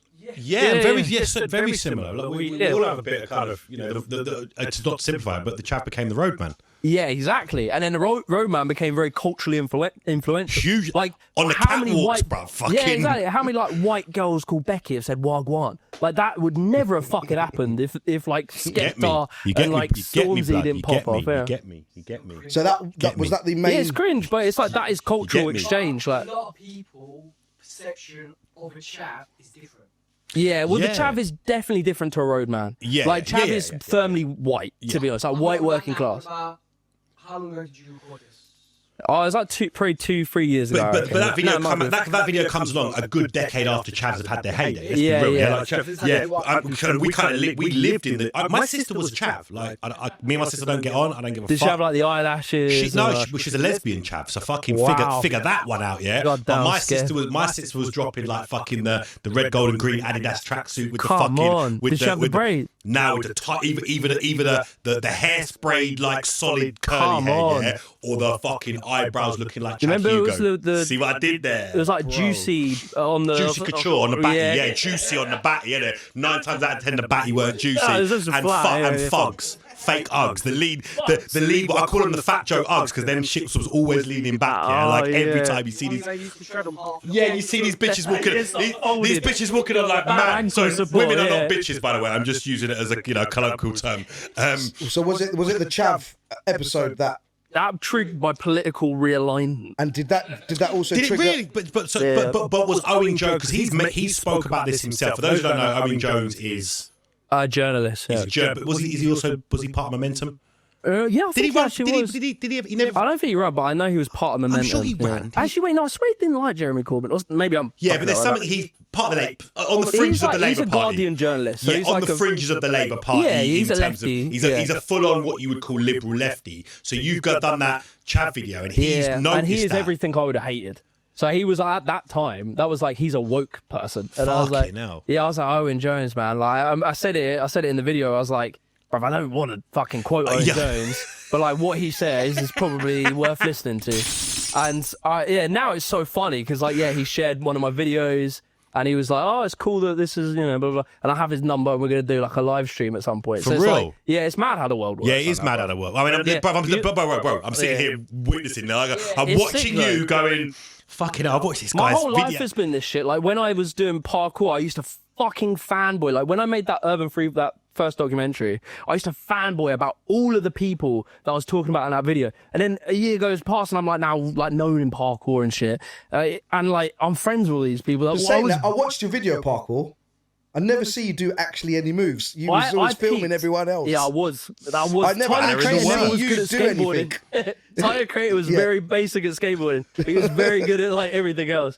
And that was my role in my group, as I was the glue that did all the stuff. Like no one would have done shit if it weren't for me, but they were way better at parkour. Okay, I want to see you flip. I can do like a couple of flips. I had a moment around probably 2015. I was okay at parkour. I had a moment, but I had fucked up ankles and knees and shit. It's what people say when they're shit at sports. So coming back to the episode, so the Chavs one was the kickstart. You say, yeah? Yeah, that was the giant in the Jimmy, yeah. Yeah, or maybe the. Yeah. And then after that, you went to the riots and all that. No. So after that, I was doing these videos where I did like one on Gopniks, which is like a Russian. All these weird subcultures and stuff. Weird things. You have some weird things. Subcultures of the future and stuff like that. Yeah. Some of them were shit. Like, I was just reaching for content, but I was kind of like. Can I just say, do you know what? And I'm not fanboying here. I don't get that. I can't. I'm trying to fathom it in my head, but I don't really look. Your later videos have definitely they've become stronger. There's more of a theme that runs through them. I think that's what I mean. Yeah, but I was a bit lost as a creator for a while. Yeah, but I think going back to what I said about everything kind of does come back to each other. 100%. What you find when you go back and watch some of the earlier stuff, like. The football hooligan one, they all fucking link, bruv. But that's what my YouTube has been. It's been me learning about all this stuff and presenting my findings to my audience. That's kind of been it. Where'd you learn it, bruv? Because that's what I'm interested in. Like you can start super basic, just listening to some podcasts, and then that might point you to a few authors. And then now it's like, originally it used to just be podcasts on Wikipedia. Now it's like research papers and stuff. Because once you know what's interesting about like wanting to learn stuff is, you could, like, when I was young, if you told me to read a research paper, I'd be like, bro, shut the fuck up, am I reading like some geeks like shit with citations? But when you have a reason to want to know the information, it becomes easy. Yeah. But you need to give that spark. Like there needs to be a reason for someone to. The reason me and my friends could just stand and jump between two walls for hours to improve our landings was because the goal was to get better at parkour. You would never have been able to make me do that in any other period of time unless there's an end goal. And that's what you were saying about like having a vision. Is that's what keeps you going, and that's what in society keeps people going together. So when after the war, God, I'm on a tangent. No, keep going. Keep going. After the war, the country had a fucking vision. They were like, we are going to make a future Yeah. where people don't live in poverty. Yeah, man. People aren't wrecked by having fucking, I don't know, their tonsillitis or something. And they haven't, and people all got together and like, yeah, I get behind that And vision. then we voted them out, or they voted them out after one term. Yeah, and over time, like the inevitable, like the inevitable power dynamics is that the wealthy class always want to wrestle And back. that's where I separate from you in like, it's all well and good having a vision and in a couple of examples achieving said vision, the most famous obviously being post-war, Labour government, Clement Attlee, the creation of the NHS, you know, Bevan, blah, blah, blah. But I think that, like you say, somewhere along the line, the inevitable happens in that meritocracy kind of takes over. And I just was about to say something, and then it's gone. It was really, I've got something to say. It was super important. Go on. Your research. How? Wait, can I just respond to that? Go on. Gary's Economics, the homie, he said something along the lines of, he told me there was this quote by Tony Benn, who was like an aristocrat who became like a socialist So hero. that's the name I was looking for. Tony Benn. Blair was Thatcher dressed up as Tony Benn. That's what I was trying to quite say. true, That yeah. is what I was trying to fucking say. Tony Benn said something along the lines of, the war is never won, it's an eternal battle that you'll always fight. And that's basically Big up it. Tony Benn. Yeah, man like Bennington. Man like, and then one of his contemporaries was a guy called Dennis Skinner. And Dennis Skinner famously, at the state opening of Parliament every year, complete left-wing Labour, like stalwart, would, I think, turn his back on the Queen or make a noise. Every single state opening of Parliament, he had one of the safest seats. He sat in the House for 30, 40 years, and every single state opening of Parliament, he would bang on the desk and make a noise. And Tony Benn, Dennis Skinner are those. But again, I want to learn more about Tony Benn. But that quote is so right. But the thing is that, listen, Tony Benn's been around long gone, but we still have so few of them that we can kind of hold up, because inevitably Blair becomes, for simplification, Blair becomes Bush. That's Blair becomes a Thatcher light. Over Sunny. How do we have that vision that we stay on? And I think I don't have the answer, but I think that the reason why I don't have the answer is because it just seems, and you point this out in so many different. Look at what you do. Your videos are about different types of culture that split up and along different lines. And yes, there's some crossover, but a lot of the time it is all about division. And I think that's where the solution lies. I don't have it, but it's because division is easier than unity. To get everybody to do the same thing is far harder than to divide those same people down into individual groups and pit them against each other. I can't believe that. Sorry, Is that what you think? Is that why you think this always happens? That something's always coming out? I think look, you of look the at Britain. woodworks? If we always end up back in the same place, then yeah. Because how, and again, I don't have the answer to how the fuck we change it. I don't know if it's inevitable. It's inevitable within certain contexts. So, like, if the country is struggling, They've sucked me in now. if the country is struggling, it becomes a lot easier. Like, it effectively comes down to, like, if the country's struggling, people don't want to help other people. It's like, so if you're starving, it's quite hard to tell you to fucking share your food with someone. But if you've got some food, then you're way more generous. And I think in this current era where we are, like, quote unquote starving, and like everything's been, you know, just fucking underfunded and made shitter, it becomes a lot harder to tell people to extend generosity or even to think forward, like fight climate change and shit. Until you help people at their basic needs, you're never going to get that. And that has to be the thing. That's the uniting thing. You unite over the fact that the reasons things are like this is because the ultra wealthy, powerful classes are always trying to create those conditions.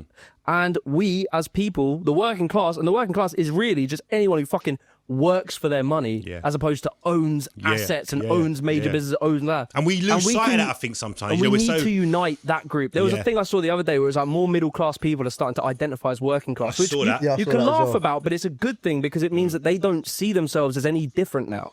And so that means people can unify because we have a similar struggle. Like the policy that affects, I don't know, fucking middle class Michael making 70k a year is the same policy. It'll probably affect the migrant. But it never used to be. And I think that, and I saw what you posted the other day and I commented on it.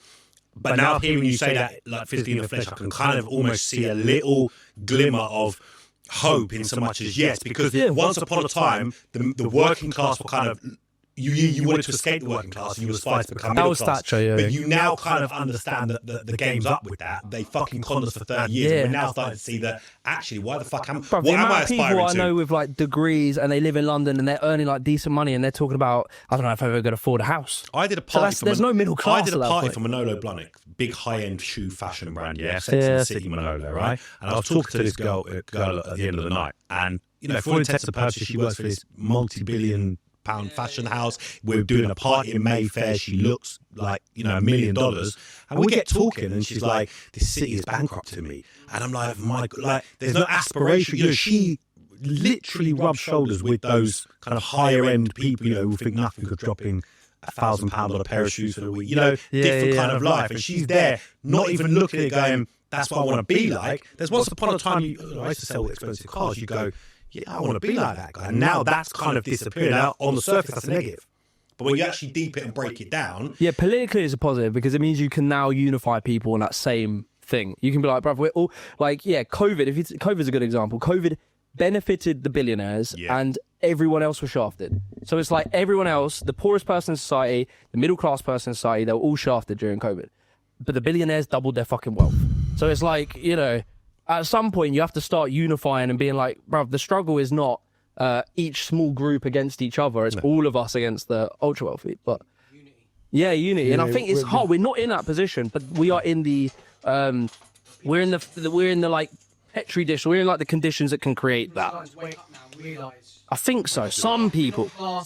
Yeah. The billionaires, and then you've got us. Yeah, the asset class and everyone else. It's been hard for me to share. I've got a very left-wing friend. He's so left-wing. He was drinking his life away in the mid-2000s. He went to South America and he literally came back as like a leftist revolutionary. I kid you not. Right? South America. Travelled Argentina, Bolivia, Chile, all of the places, right? Chile. That's how you say it. Is that how you say it? Chile. Ask Gustavo Fring how you say it. It's Chile. No, I like it because Jimmy's there. You're giving it some. Yeah, Chile. man, I'm giving it some. So anyway, so he used to call it like, and around the sort of late 2000s and early 2010s, coming to the end of the Labour government, and this is key, just after the financial crash, I've started working in automotive sales, selling prestige cars. It's taken me from a council estate driving a Honda Civic to he's driving a very arrogant salesman. Very arrogant, like. But all of a sudden, I'm earning bags. I'm earning dough. I've met this chick from the villages. We're getting married. We've got our little fucking shared ownership house. I am what you would firmly call aspirational. Now, if you look at a political map of Bedford and the surrounding area, the central Beds has always been a Labour heartland, but the surrounding area is blue. I'll say one name to you to personify it. Nadine Dorries was Mid-Beds MP. Right? That tells you all you need to know. Anyway, it's 2010 election. Yeah? So this is the one where Cameron gets in with the coalition with Clegg.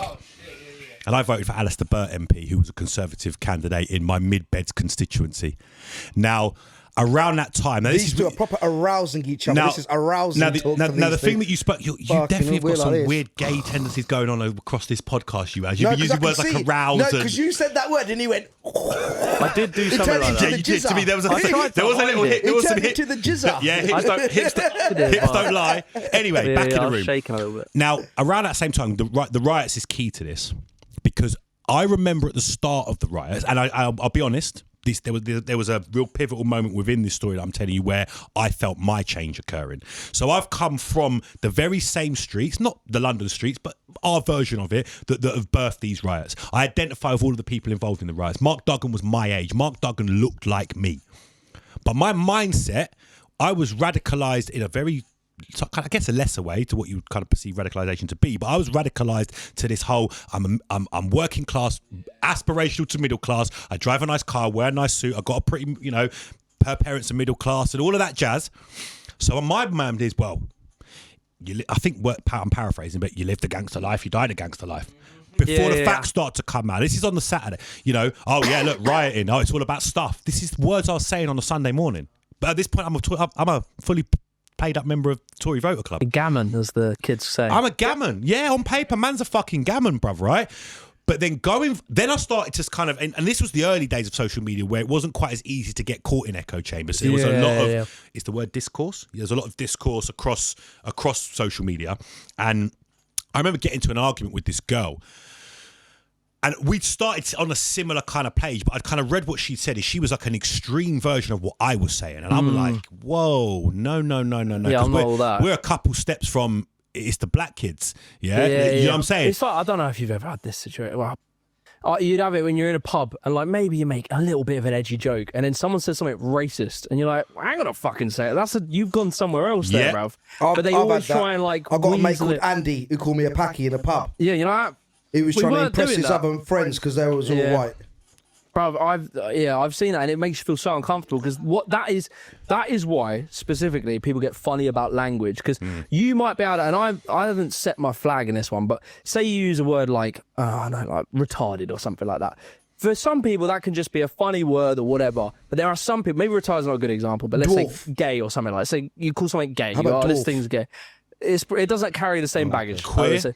Yeah. So like if you say Batty boy. I think that's a good. But we're not going to say the word. But I think the N word is a great example. That's why there's a limit on it. But I do think that's probably the most prevalent word that you want to use because we, and when I say we, I mean culturally. Let's lay it at the door hip hop. Yes, bear with me, but let's lay it at the door hip hop, right? We, hip hop, introduced that word to the wider masses, and we said, you know what? Through the music and the culture, no, they didn't. Go do your thing. They didn't. Who didn't? Hip hop never introduced the N word. No, hip hop. Sorry, not introduced. It repackaged. Hip hop repackaged and normalised that word. I do parties where you took a different. Now I ain't saying she a gold digger, but she ain't messing with them. And I purposely put the crossfader across. I put the crossfader But they gave it a different meaning. I put the crossfader across on gold digger, and I will promise you, 9 out of 10 times the entire dance floor will shout. But it's the thing, right? So with a word like that, and I haven't set my flag in whether you should say, "Oh, this thing's gay" or something like that. But I understand the fundamental argument is like. 10 people might say, oh, this thing's gay and just mean this thing's stupid or whatever. But there'll be one person who really fucking hates gay people and he'll weasel himself in. It's the same with the N-word. It's like you could have an audience of people saying the N-word is in a rap tune, but then 1-2 people say like they mean something different and they weasel themselves in. And that's like how you make these movements and they kind of normalize language. I mean, look at the stuff people are saying in like British politics now. Like Ben fucking... Dover on the topic... Ben Jenkins, he was trying to be the Conservative leader. He said something like cultural foreign imports, referring to like some Pakistani dude doing some fucked up crime. Did you say that because you were looking at me? Yeah, basically, yeah. I was.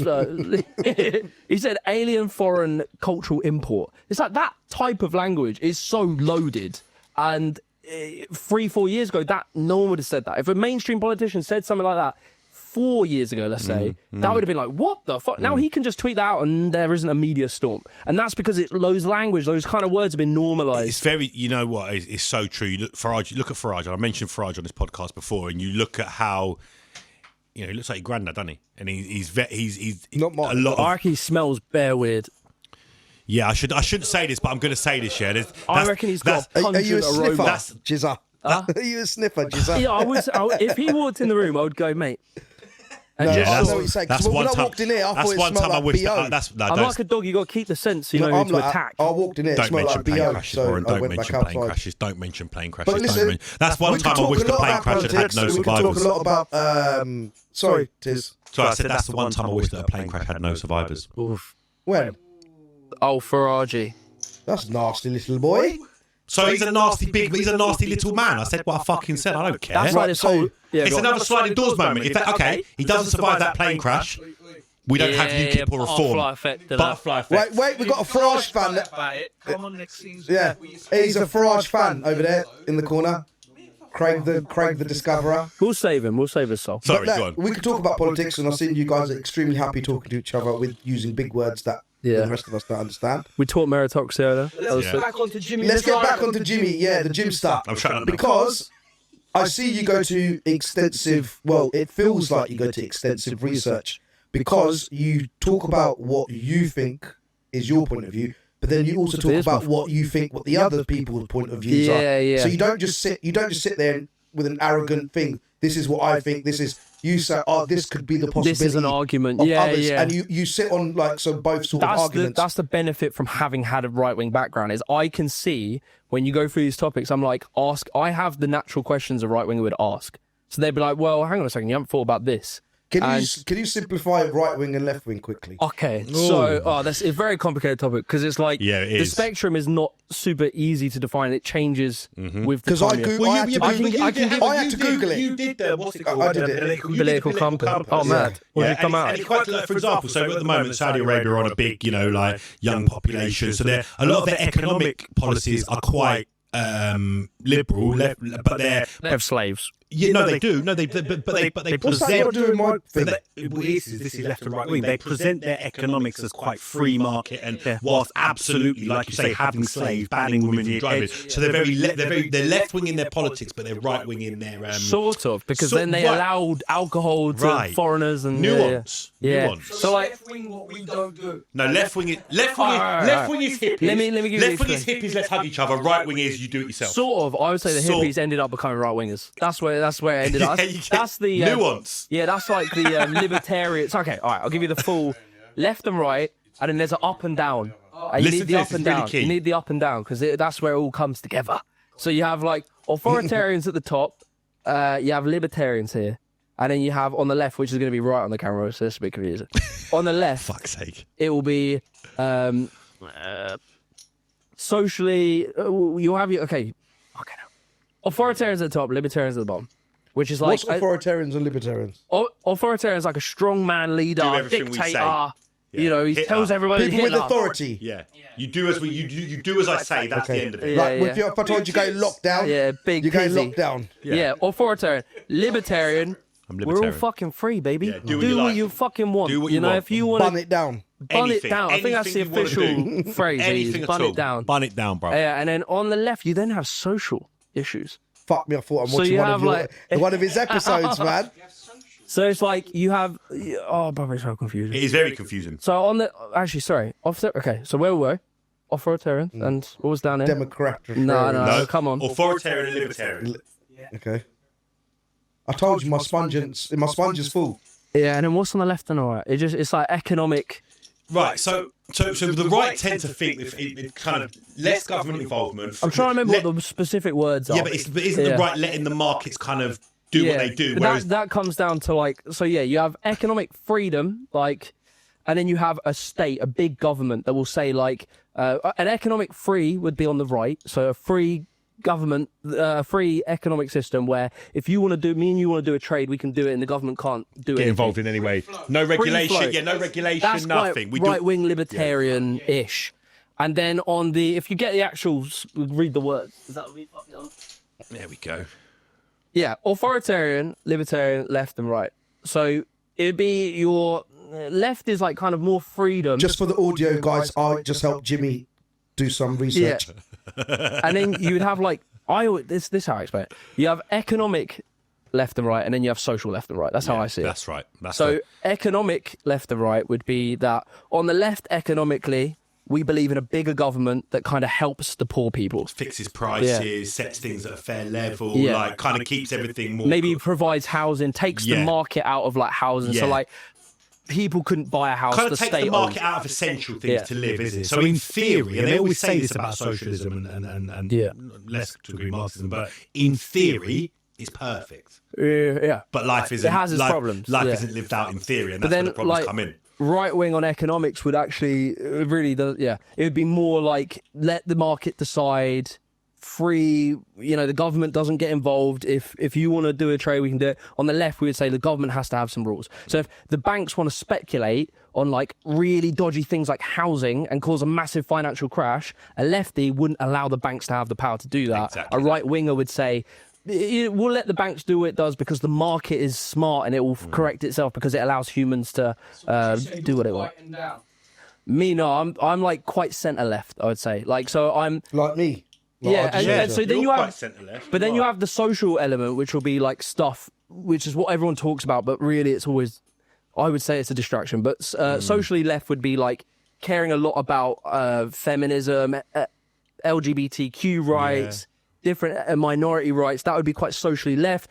Do what you want. The right on social issues would be like traditional families and like, everyone gets married, has kids, do the traditional route. So that's kind of the dynamic. It is kind of confusing because things don't really work that cleanly. Never. But I tend to align myself as more like, I believe in capitalism to a degree, So I believe that like people should do business and invent things and come up with solutions to life's problems, and the market can do that quite well. Like if you look at like cars is a good industry, or like phones are a good industry. The market, without much government intervention, there was some, but like the market has been able to make it so that me and you, for an affordable-ish price, even if you want the best phone or the worst phone, the market has made it so that we can all have phones, access the internet, take good pictures on the camera. And the camera's better than any camera that existed 10 years ago, sort of. But then I would say in some industries like housing, the free market or water, the free market doesn't really work. And it usually comes down to how much competition does the industry have inherently. So in phones, for a while, people are able, there's lots of different companies and they can all compete, and there's a market of people trying to buy it. So the best phone will win in that marketplace. It's key to remember that in a competitive market, it does one thing fundamentally: it forces the price down. Because if I've got lots of choice, then the seller has to be attractive, and they're attractive by keeping the prices low. But that really depends on like the conditions of that product. And I always look at products by their own thing. Yeah. So like the reasons that housing doesn't work like that is because like in a market like phones, you have everyone can buy a phone, and there's a lot of like room for competition that's going to bring the price down because they're competing. But everyone needs a house. There aren't enough houses, and so there is no need for the market to like deliver a better house. They can actually deliver a smaller, and houses are getting smaller over the years for more money. Yeah, because the people the power structure in that is that in the phone market, the consumers have the power because they could go to Android or they could buy a different phone. But when it comes to housing, they don't have a fucking choice. They need a house. And like they call it like supply and demand. So like the supply of housing is smaller than the demand of the people buying it. And when you have that imbalance, the market won't make housing better. We won't get bigger houses. We won't get better pipes. And effectively, what you see is the market, in theory, a market should create goods within that market. Well, you get a market where nothing is being created. So it's not like the market will build more houses even. Deliberately they'll avoid it. Yeah, so you actually get fucked from both ends. So there's not enough houses. I really want they're to really laugh expensive. because the actual original question was, where'd you do your research? Yeah. And where have we gone, lads? We've talked about phones, we've talked about houses. But you two would be crazy in a room by yourselves. Yeah. Firstly, no one would get a word in with each other. I think we flow quite well, to be fair. I think Very well. But what I'm saying, I can tell, I knew you would love this guest in particular, because obviously the way you are articulate and educational and all the rest of it. But you, bruv, you're just the yang to his yin, mate. Trust me. I'll be that yang, baby. I'm learning like a motherfucker. But can this gentleman here who does a podcast called Spanning in the Works, who would like to ask a few questions, Jimmy, mate, where do you do your research, mate? So like. You're sunny black as flowers, man. Do you know what I just felt like there? Nardwar. I actually felt like Nardwar. You gotta bring me my box of prezzies now. That's so it's late. Scotty's part. Yeah. All right. Just like some podcasts. I listen to like podcasts and topics that'll usually give me like the things to look into. And then Wikipedia is good. In depth, because you go in, like I said, you go deep, bruv. Yeah. But so like, you citations. You can't stop at Wikipedia because obviously like it's very generalized. ChatGPT as well can help you find directions to look at, and then obviously research papers. So like when you get in the nitty and gritty on a topic, academic research papers are like the best. They can be quite long, and sometimes that can be a bit peak to like go through. But mainly that. So you just go through it, and it's like. You kind of need to follow like an inquisitive thing. So like say the chav, I mean that was a long time ago, but I'm doing a video on the IRA. I'm trying to work out like why were these people fighting? Where did that historic conflict begin? And then you find a word like sectarianism, which means like why different religions sometimes fight if they live together. And then you ask the question, well, what causes sectarianism? Like, do religious groups just always hate each other, or is there periods of time when they don't hate each other? And then you go, why sometimes do they hate each other and kill each other and sometimes they get along? And then you start looking into like, well, maybe there's economic reasons, maybe there's cultural reasons, and you sort of go, you just keep asking questions. Take it somewhere where we might understand. So let's take example, he chose the gangster video. The start of the gangs. The start of the gangs in the UK. Yeah. Like where did you get your information? Like how did you do your research? A lot of that, to be honest, like BBC in the past made some really banging documentaries. I mean, they'll be re-uploaded. minus the Savile tapes. Jokes. Yeah, not their best stuff. Not their best era. Yeah, no, not their best. But no, joking aside, it is an incredible resource of information. And because it's the British Broadcasting Corporation, it's very slightly left-leaning in some, but it's very factual, objective. It kind of doesn't tend to bring too much opinion in it, so you're able to kind of get this material from a source that is very balanced. And I think that comes across in your from the BBC. No, but I think that comes across in your videos. The balance in your videos. Sorry, but what comes across in your videos is you're very balanced. I try to be. I'm not actually that balanced. If you think about it, I have an opinion. But it comes across, but you also do come across from both sides. You don't quite sit on the fence. The question. No, he's balanced. And then right at the end, the last 30 seconds, minute, this is what I think. Capitalism. Yeah, this is what I think. Done. Episode Going back to that gangster video, sorry, go on the BBC. Yeah. So like BBC, they have some very good documentaries, especially in like the 2000s where they just did loads of like social cultural issues. But then, you're not going to stop there. You'll like learn stuff. So maybe when I did was about the chavs. So you do the chavs and you learn about, I don't know, fucking... I had a question. I was sort of like wondering, why do you have a lot of information on black gangs and not a lot of information on, like, I don't know, Hindu gangs? Do Hindu gangs exist? And then so you ask that question. I found another guy who, his name, I can't remember the fucking dude's name, but he was like in these Hindu gangs, and you learn about like the Tuti Nungs, and then you start googling, and you're like, what about the Tuti Nungs? And then so you learn all this stuff. So I was just kind of about the Bat Brothers from Southall. I almost expected you to mention them in that video. Oh, really? Yeah, they were. You can go and research Tony Thompson's book on gangs, which is incredible. There's gangs of Britain. Okay, I think. And in pre-internet, Tony Thompson was like that guy on gangs, and he talks in great detail about some of the Southall gangs. And then that becomes another question, because you're sort of like looking around, you're like, why is there no information on Southall, Galloway? Why there's no information on like Asian gangs? And that's a good question, because then you start learning about, and there'll be academic research papers where they've talked about why they only talked about black gangs for a period of time and why this stuff was happening, but it just wasn't getting reported on, and you're kind of like learning like that. The gangs, obviously, at the Docklands of London, where it very first started, all the way to, say, Birmingham. And like you jump across history. Blinders. That's how you described it. But I want to know how you got that from there to there. Well, it's just chronological. So it's like, what happened in this era, what happened in this era, what happened in this era. And you can't mention every fucking thing, or the videos will be like 5 years long. Basically broke it down. What I found, because I've started trying to work with writers, what I've found, I have a good feeling, because I've made YouTube videos for a long time, so I understand like retention and people's attention span. What did you say you started to work with writers? Yeah, trying to. That was my next question. Do you have a team behind you? Slowly getting there.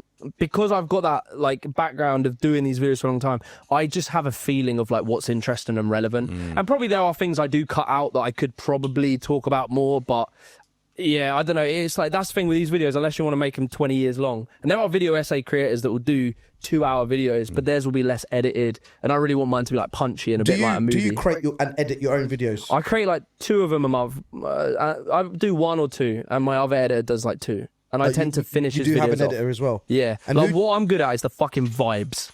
Like where does the wittiness, the jokes, the map of the circuit board of Milton Keynes that you put up? It's like a computer. Well, they're editing. Yeah, like, the computer motherboard and the same. Who does that? Where does that come from? It's like a style. When I was doing the parkour videos, I got an editor on, and he was doing like kind of funny edits, and they kind of. I was quite dry back then. I didn't make loads of jokes, or they were quite scripted jokes. And over time, I had this real thing, maybe like this year, where I was like, I really want to sound like me.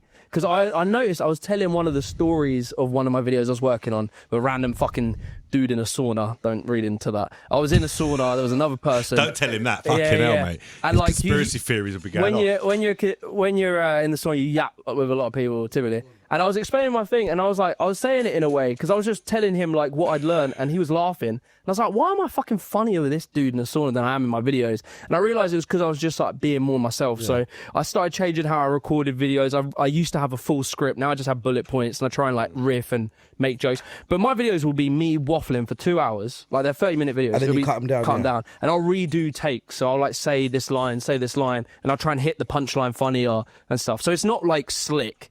It is me yapping and stammering and stuff, but you get there eventually, Yeah, but you get to a lot of things. Like, what's your obsession or your problem with buildings, bruv? You've got a proper issue with that comes from parkour, though, surely. Architectural buildings, it proper ticks you off, innit? It does tick me off. Because it's capitalism. Because it's like, So my I've relationship... never known anyone obsessed with buildings. You make me quite obsessed and with how buildings. shit like, that, proper. I've now looked around and thought, that's shit. You can't that unsee it, building's bro. shit. You can't unsee it. Brutalism is everywhere. So, like, I originally, like, parkour loved brutalism. Like, it's That's like why, because you got no fucking buildings to jump from properly. You hold on to.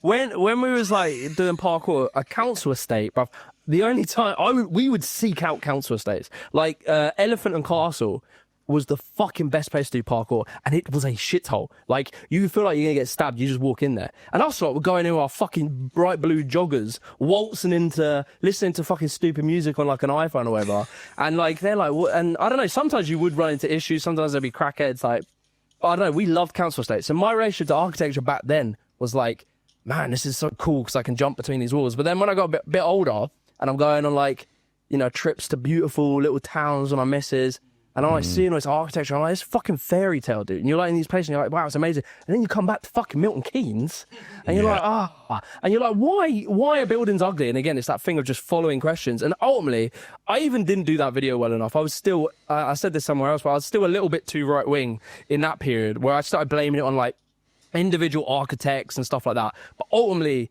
it's market mechanics. So where I was talking about how phones and cars are a good example, cars look sick.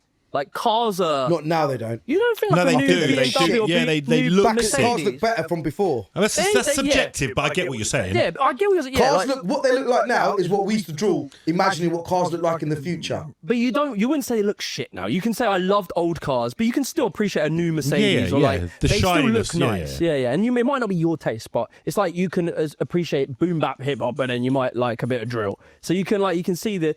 But whereas housing, only old school houses look nice, and you're like, why do all these? And it's because of the market. So like cars, everyone needs a car. And there's different price ranges, so you can get a car at £1,000 because you can buy a second-hand car, and you can get a car, you know, fucking name your price. And so there's a market, and there's a good supply, there's a good demand, and people, their desires and needs for a nicer car with better electronics means that these car companies have to compete to try and win customers. So they make the product better. But when it comes to housing, there's no competition because there's no need to make the house look prettier. And so there's the new build up in Milton Keynes.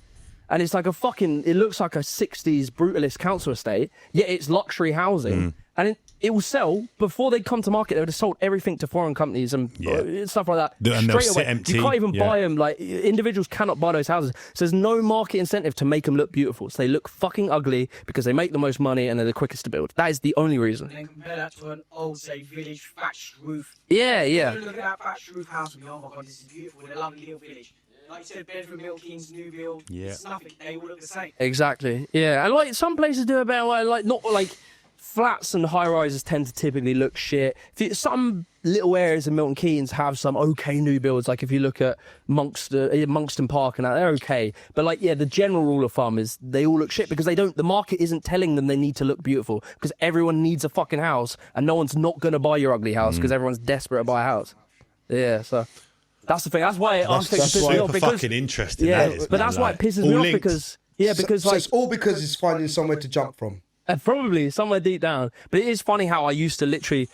There is a small part of me that looks at like some council estates, and I'm like, or like Barbican. I was just about to say the Barbican. The Barbican's got a. Did you do a video on the Barbican? Yeah, but you didn't come from a council estate, did you? I'm going to come on to other YouTubers in a minute, but I'm going to ask you about it. Do you watch any other YouTubers?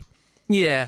So this is my inner nerd coming out, but I know you're a nerd, so you might have. Have you ever come across Jago Hazard? Yes, I have. He does trains and buses, and he did a video. Like the Jago or something. It's like Jago. Yeah, he's a really like proper nerd, and he talks about like on the Liverpool old shit. But they are fucking fascinating. And he just did a video on the Barbican, and it was.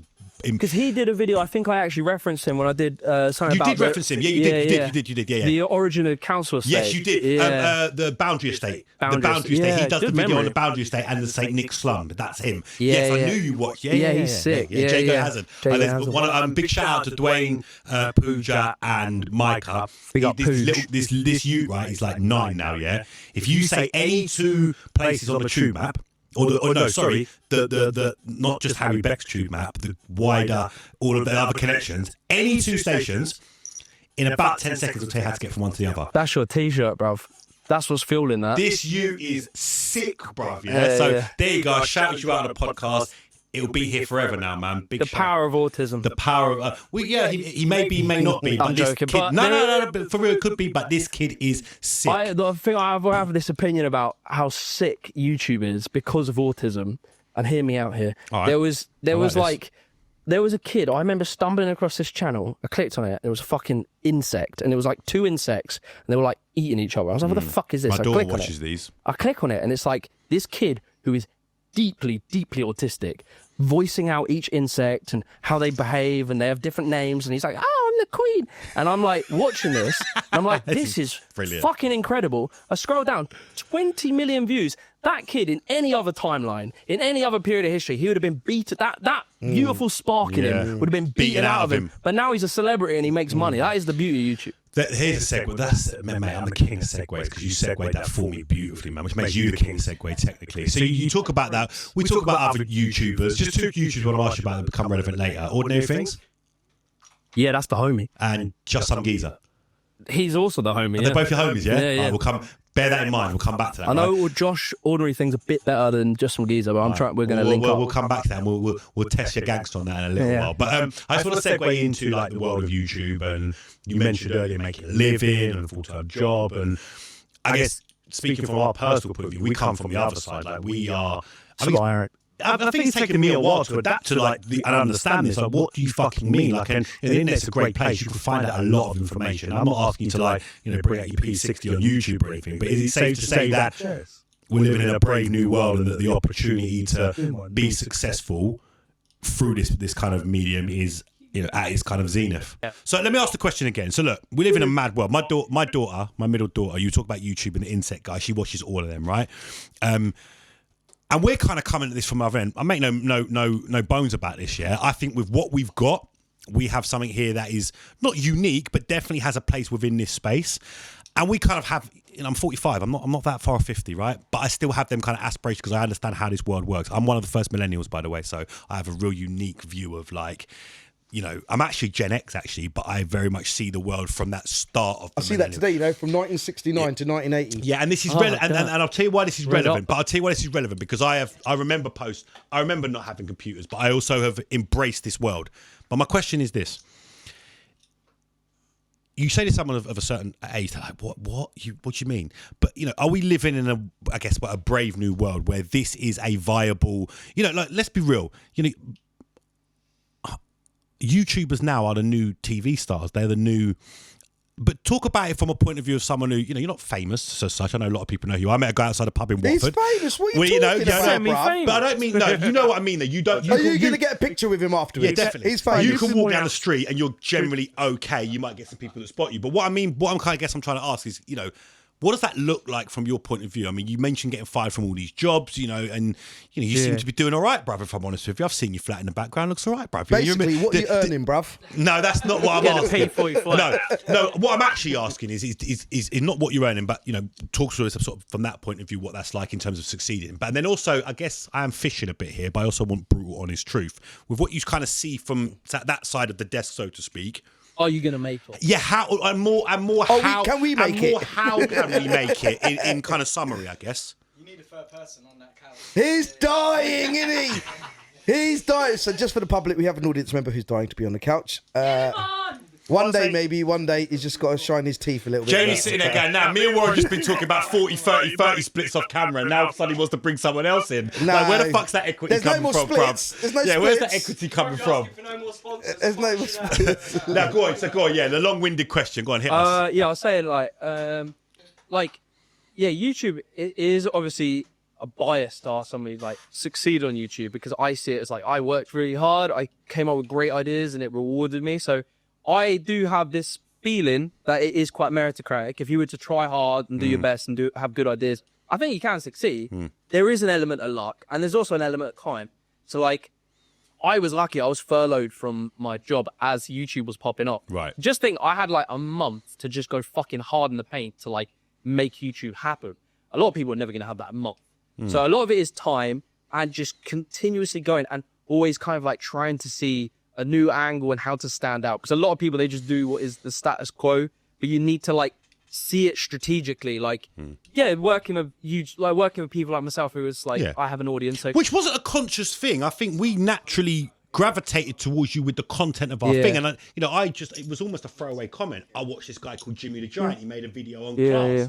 So, sorry to cut you there, but that wasn't a conscious thing. But you should think consciously. Like, when I did my videos, in the beginning, I knew Stora were big, and I was like, well, if I can get some of their views, even if it's like 4,000 or something. I mean, I've said that millions of times since we bucked. Well, let's be honest, that was the whole point of the Punjabi MC episode. Yeah, it was the point of Punjabi MC. Until he decided it was COVID and everyone was at home watching TV. Yeah. Everyone was at home when he blew. When he started, it was COVID. But it doesn't mean there's, but you just have to analyze the market and be like, well, how press that? Who are good people to talk to? Like Punjabi MC, I don't know, but I don't know if he has a really active loyal audience that follow him about. Certainly not within that space. Maybe if he was, maybe in different spaces. But yeah, active is the key word. I think you're saying. Because I notice a lot of your page does seem to be very active in the truest sense of the world. And it goes through phases. Like, I've had times where like views weren't that great, and then at the moment they're like doing well. Because I'm on a wave of like British, it's a very popular topic, like decline in Britain is a popular topic. And I flesh it out. So I saw that there was a bit of people walking around shitholes and like filming it in the GoPro. Yeah, I watched a lot of them. What's the main guy's name? You'll say his name. He's fucking brilliant. Yeah. I find it. But he goes around a lot of shit towns. I mean, what's the shit town in the UK? You know what it's called? Milton Keynes. No, Jaywick. Yeah, Jaywick. Second to Milton. Yeah, Ben the Explorer. Yeah, Ben the Explorer. Oh, and Bald and Bankrupt. That's it. Yeah, that's it. Yeah, bit of a crazy guy. Yeah, Jaywick, which is near Southend, isn't it? Can I ask you one quick question? Squarespace and things like that, did like YouTube come to you with these? No. Yeah, that was my you've asked my question, I'll ask one of mine. You know, these guys obviously got onto the money side of it, and I wanted to know whether YouTube were assisting you to now make content. No, like the sponsors after a while, like I was super blessed. This is the thing, I did have luck. Good question. Like, I had luck that went my way. Like, I did the parkour thing. I saw this gap in the market of like documentaries on parkour. So I was like, that's a gap. I know one's doing that. And there will be some people interested. It was way more than I thought it was going to be. But then when I did that, this brand called Vite Ramen, I'll shout them out, say how we go full time very quickly. Which gave me more time to put more effort into it, which made it work more. But Vite Ramen, they were just a free runner who had a company that sold ramen. And he just wanted to sponsor the channel. I was like, all right, I like ramen, so I did it. Yeah, we've got and then like over house. time, like you get sponsors, and like Squarespace is sick because I had them since the Parkour days where my content was much more vanilla and ad friendly. Yeah. And then now I'm talking about fucking like riots and racism and shit, and like showing all this stuff, and they're still backing it. Like sometimes I have to talk about certain videos, and I would never change what I'm talking about to work the sponsor, but they might not sponsor that video or something. Right. Yeah, we thought about that as well. So how do we having certain content? So they're super open. Like generally, they thought there was like I don't know if I'm sure I can talk about it, but they were a little bit contentious about the riots. Do you want a stake? But they were like, no, I don't know if they. What are they? They're educational. Yeah, thing, well, they they do everything. So they sponsor me from parkour days to like now talking about deep social economic problems. No, but what do they do? What's their? Oh, it's build websites. Build websites. Okay. Yeah, you can. Because you've had them, you've had the food people. I've had them. And what's it's the food always like people called again? VPNs, and it's always. So how like, do you approach them? Do you kind of? No, they come to you, but it's like I had got to build a buzz, bruv. Then they hit you up. That's it. That's what I was. The focus is on making banging content. And it's done, but like, I mean, look, that and for me, fun. You've hit the nail on the head. There's a lot of people like Ordinary Things or like Justin Geezer who, if you interview them, no one else has done a podcast with them. So some of their audience might come back to a channel, and that will build a thing. And then maybe one day you just have some sick idea or some sick podcast and popped up. Yeah, and I think that's what it is. It's not, we don't want to. We've been organic from the beginning, so it would have been really easy to go. Look, stay with me on the headlines here. 500+K YouTuber, get him on. Yeah. But if all you're going to come on and talk about is Lego and Minecraft, you don't want me to talk about that because I had a whole bit about Lego. There you go. But there's no cross correlation there. I feel for me when I've kind of watched your videos, me talking about your video didn't come. I didn't sit there and go, "No, I'm going to come in here and have a rant about Nigel Farage and class and all that." And I said something to you privately, and I'm happy to say this in the open. I think it was when we first spoke. I said that. In many ways, watching it's probably over a longer period of time because a book is a lot more kind of instant. You're intravenously taking that fucking book into the veins, whereas the videos, you might pop a little pill here and there. Excuse the analogy, guys. Squarespace, I'm sorry.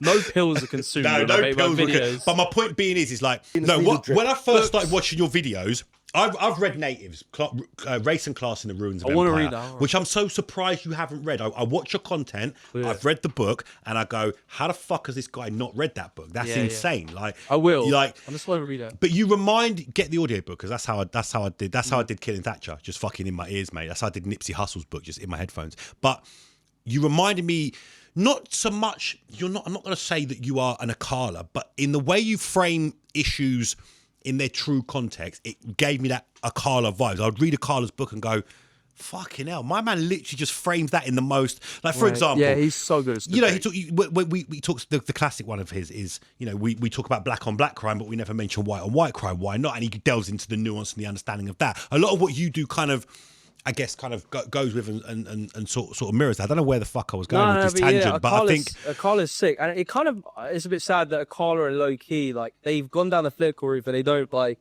I know, like, they probably have a buzz, like, they read book, they do book, because they're not like in this space where I'm at, which is like quite an important space. I don't like that. Yeah. Where people are like making content, talking about Britain, talking about these issues. Me and like ordinary things, and me and him don't have like 100% alignment on issues, but there is a space growing, which is, some have dubbed it, but what I've heard it once and I liked it, and they called it the Geezer Tube, which is like the rise of the Geezer Tube.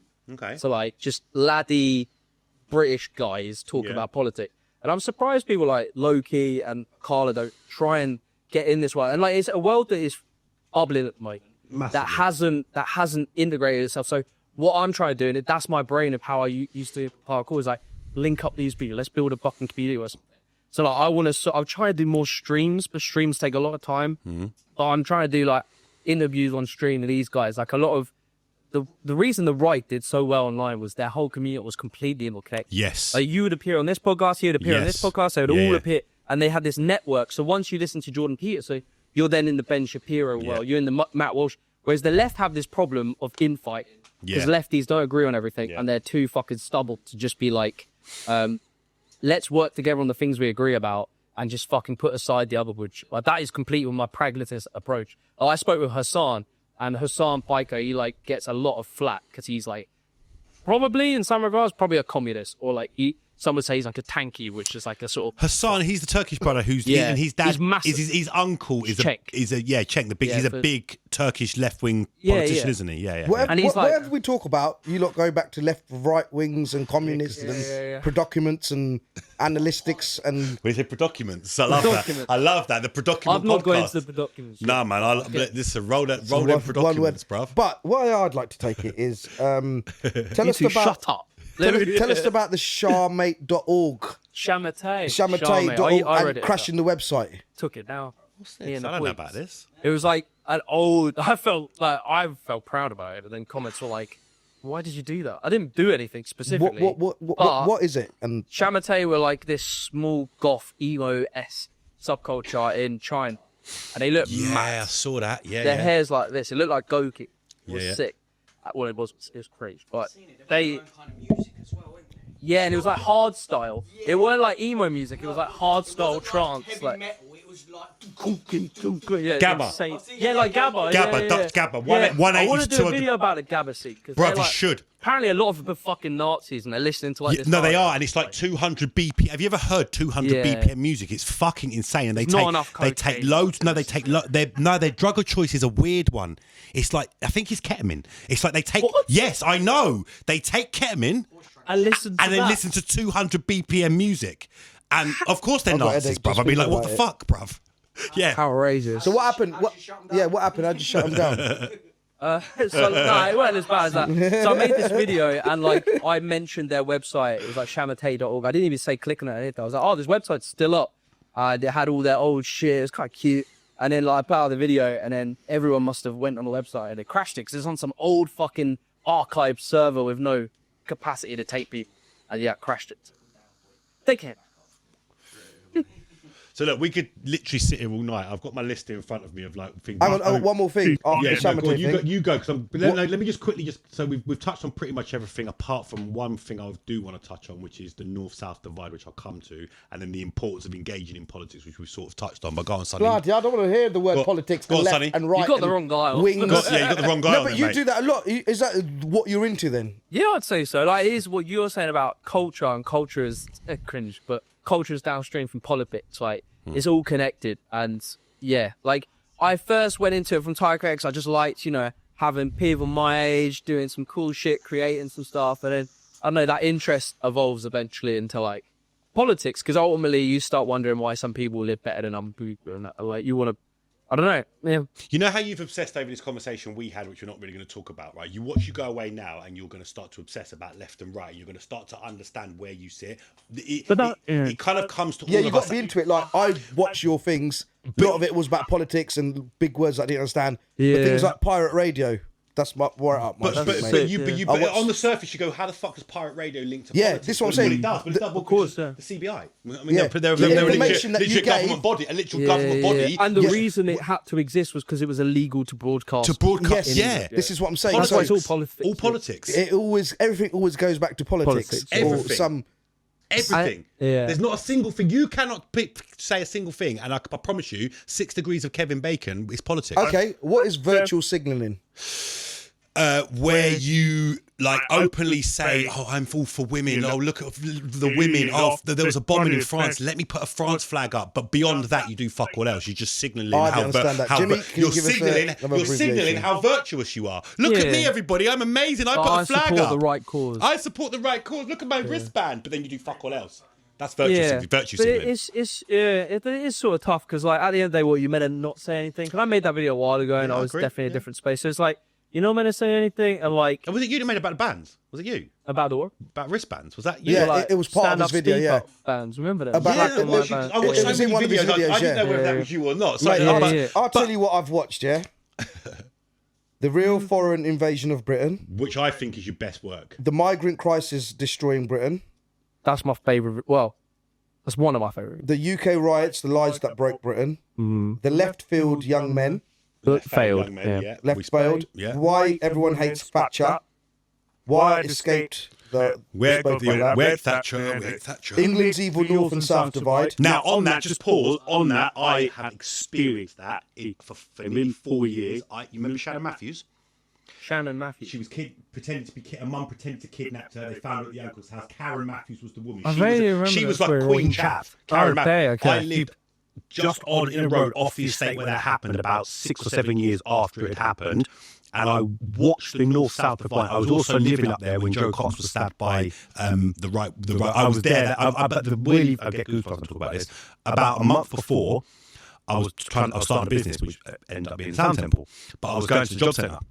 And if you went on a certain day and attended this job fair, you didn't have to do so many hours of their job hunting. It counted for like 6 hours of your job hunting. Rocked up there, local MP was a lady called Paula Sheriff, who interestingly introduced a tampon tax, which meant that, got rid of the tampon tax, which meant that girls didn't have to pay VAT on tampons. That was her contribution to politics. She changed something. And at the same day, I met Joe Cox.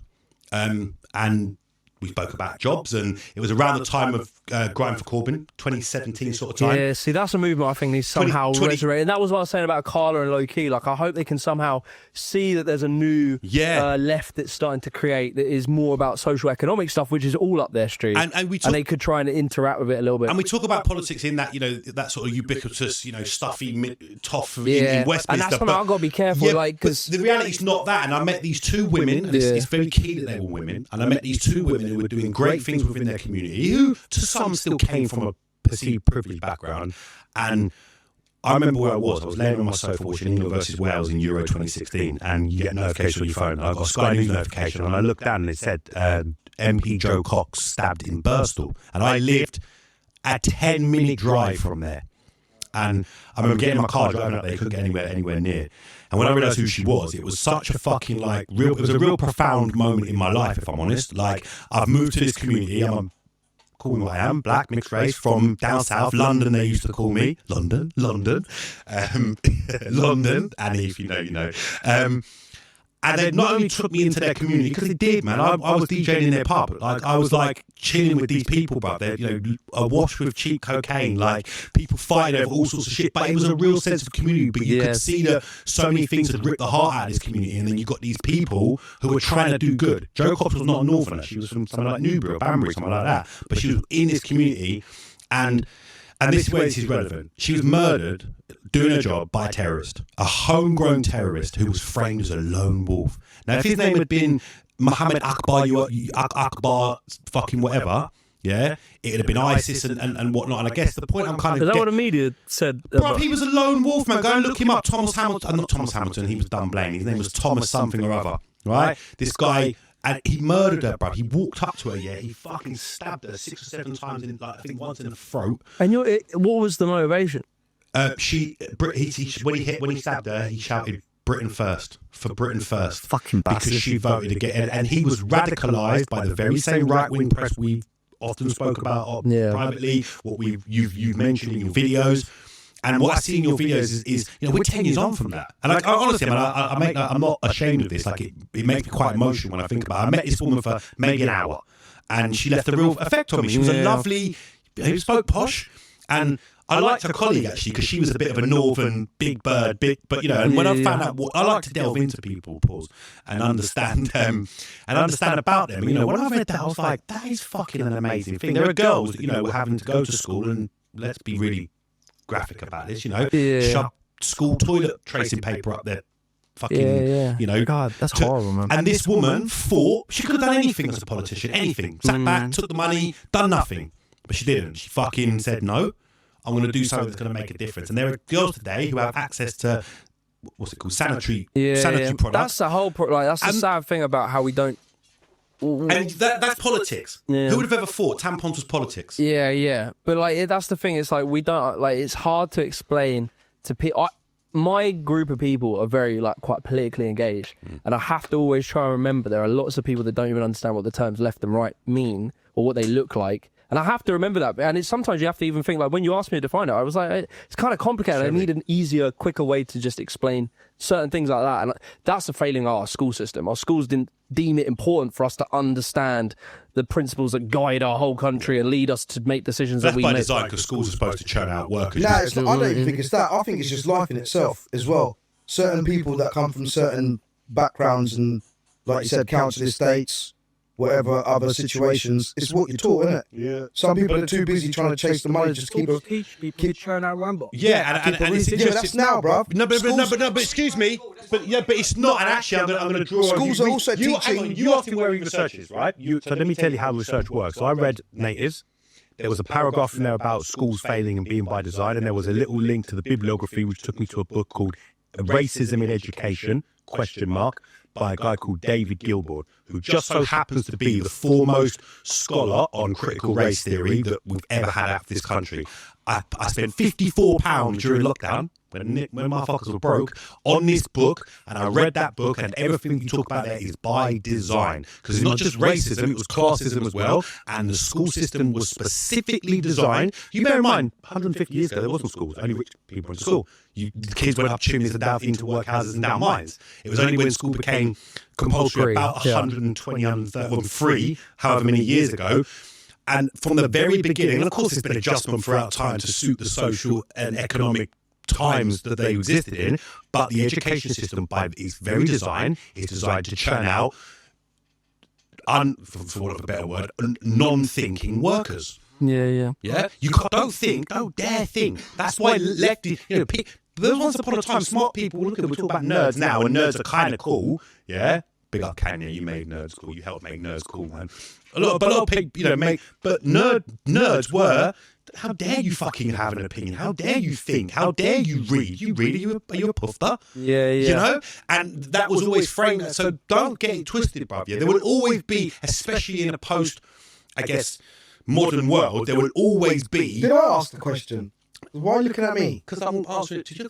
Did I ask the question? What was the question? Kind of asked. You said about the schools. You were the one talking about schools and that. No, you about schools, bro. About how you get certain people from certain. Yeah, that's what that was a good point. But that's what led me down the You education. did say in the beginning that he went to, was it a public school, private school? Then a private school, yeah. Right. So in whatever order that happened, that certainly didn't happen for us. Yeah. Now, Some people And too. that's by design. Some people It did too happen by design. like just trying to survive. They don't give a shit about left or Of right. course, They're just trying to survive. but that's the fucking horrible irony. And that's the horrible. But that's the horrible irony. What he said there is brilliant. He said people don't care about left and right; they're just trying to survive. And that's Yeah, fucking yeah, yeah. true. But here's the horrible irony of that. Yeah, it's because they're not educated enough. We've had this conversation with you, yeah. And if they were give them somewhere to live and something to eat, and allow them some time to actually understand what left and right means and where they personally sit within that, and then that's how you get. But then this is the job of activists. So like back in the Do you consider yourself then a bit of an activist at this point?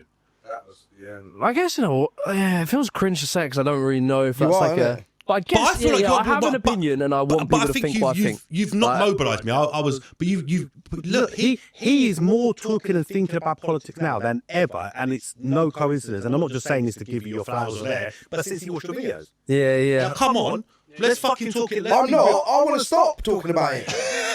You lot fucking keep talking about it. Fucking, I want to stop. What I want to talk about. Next time they cut services in your area, you're going to start thinking deeper than you've ever done in your I'll life. tell you what. I'm talking about cuts. I'm going to talk. Let me jump on that just because it was a good point you were saying. It was like what they were good at in like the 20s and 30s, like where you got. Was called like where we got the NHS and where we got like social housing and literally schools. Like originally, people who had money could send their kids to schools. Everyone else had to work and like climb up chimneys. They just school. Like, but yeah. Back then it was like, originally, you know, when you talk about meritocracy. Everyone was free to go to school, but you're not free if you can't fucking afford to go to school. But you're legally free, and that's the problem. Freedom ain't free. Yeah, freedom ain't free. There, you weren't churned out like robots. Then times there, you were actually learning. Maybe, yeah, maybe. To a degree you were, but it was still designed. Although they were in school, it was still designed to churn out a majority of people as functional workers. Well, this is like when we move into ultimately become taxpayers.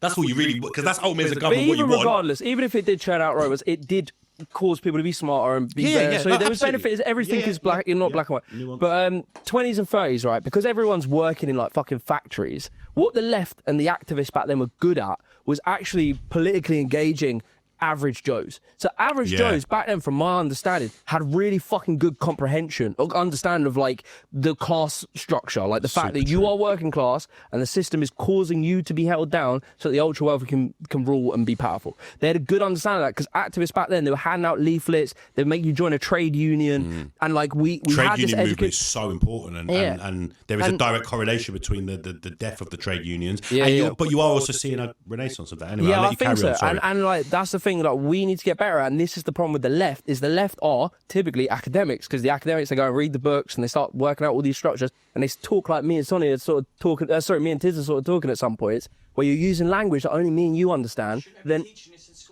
for sure, for sure, 100%, bruv. This is the problem. This is the problem. By design.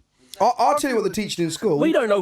I don't have kids, so I don't know straight away. They might be better now. They're a lot better, but definitely a lot. But no, I think the league tables serve two purposes. It kind of that fucked shit up. It fucked shit up, and I heard what you said about league tables. Did fuck shit up, but what it also did is it did kind of, whilst fucking some shit up, it probably made the good ones better. It made the bad ones worse, better, but it isolated the bad ones more prominently. Is what it did. So. Something hit me a minute ago. You've all said stuff and it's just pennies dropped for me. You are an activist. Whether you like it or not, you're quite passionate and you're willing to talk about it. The thing that I'm baffled, and Sonny definitely with some of the jargon left and right, I still need that explaining to me. But something you could do, like, you know, that guy that does the sound stuff. Yeah, fam, I've got a bit of metal, I'll drop it in. Yeah, for real. I think language is so important. Yeah, 100%. 100%. You mentioned language, and language is so important. There was, and you highlighted it with class, there were these gaps. Yeah. So talk to me. Yeah. I would be the perfect person sitting next to you, Jimmy. Educator. We need that 500,000 subscribers as well. There we go. Well, look, guys, I just want the knowledge. I could. Just want knowledge. Talk about Man's got knowledge. I'll fucking tell you what 100 else I videos. want. I want to know who's your hairstyler, because the episodes I see, you've always got different hairstyles, and especially the high top in episode about the Great British Class System. I'm going Mrs. Giant. That high top was going. It's got to be Mrs. Giant. Nah. She's not styling yet. I don't know if she should. Oh, she would be sickish. She's great at everything. Who's your I don't know. hairstylist? It's Dazzy. Well, it's not Dazzy. It's Dazzy the barber in Wolverton, but it's Lance. Man like Lance. Yeah. Big up Lance, man. Another barber. I noticed his hairstyle changes every other episode. Speaking of which, sorry gone for a couple taper of things have just happened, like live. This is not live on the video, but live on air. Guess who's just messaged me? Guess who was supposed to be here? Dazzy the barber. So quickly going to give you some context. Bedford podcast. Bedford's great. We wanted to put Turno where you are for the season finale. Turno's in the DJ. D&B. Oh man, he's my best friend. He was supposed to be this episode. Why did you get me? You could have fucking had Because Turno. he's got 80,000 subscribers. no, on the real, because he was touring. But hear this. This is how weird the world is. You messaged me on the Sunday. I've been on tour with Genesis Elijah in Manchester. Turner's living in Manchester. As I'm driving to Manchester, Turner hits me up and goes, I'm in Bedford, can we do the podcast? And I'm like, no, because I'm fucking going to Manchester. By the Sunday, me and you were in communication. I then know he's going on tour. Today, I arrive in Bedford. I get a phone call from Sonny Black. He goes, guess who I just fucking see? I've gone, who? He's gone Turno. I said, fucking message him. He goes, no, man, we've got Jimmy coming. I said, just message him and tell him to roll through. You never know. You might do. He didn't. So I said, I will. So I messaged him. You want to hear what I messaged him? You want to hear? You want to hear? Yeah. There we go. Audience participation. So I said, yes, my G. Man saw you in Kempston. Maddest thing. I'm only in Bedford to film the season finale of the pod. Me and Sonny literally hitting Mac now. Half an hour ago. Yes, I was going to America, mate. I'm absolutely wet. So I'll just sleep there for He might not want this on. Hey, there you go. So we said we'd have Turno on the season finale of Spanner in the Works podcast, and not only did we get Jimmy the motherfucking Giant, it's not working. We got a voice note from We got Turno. fucking Turno as well, yeah? I told you we were going to do it. Yeah, remember I told you, bruv.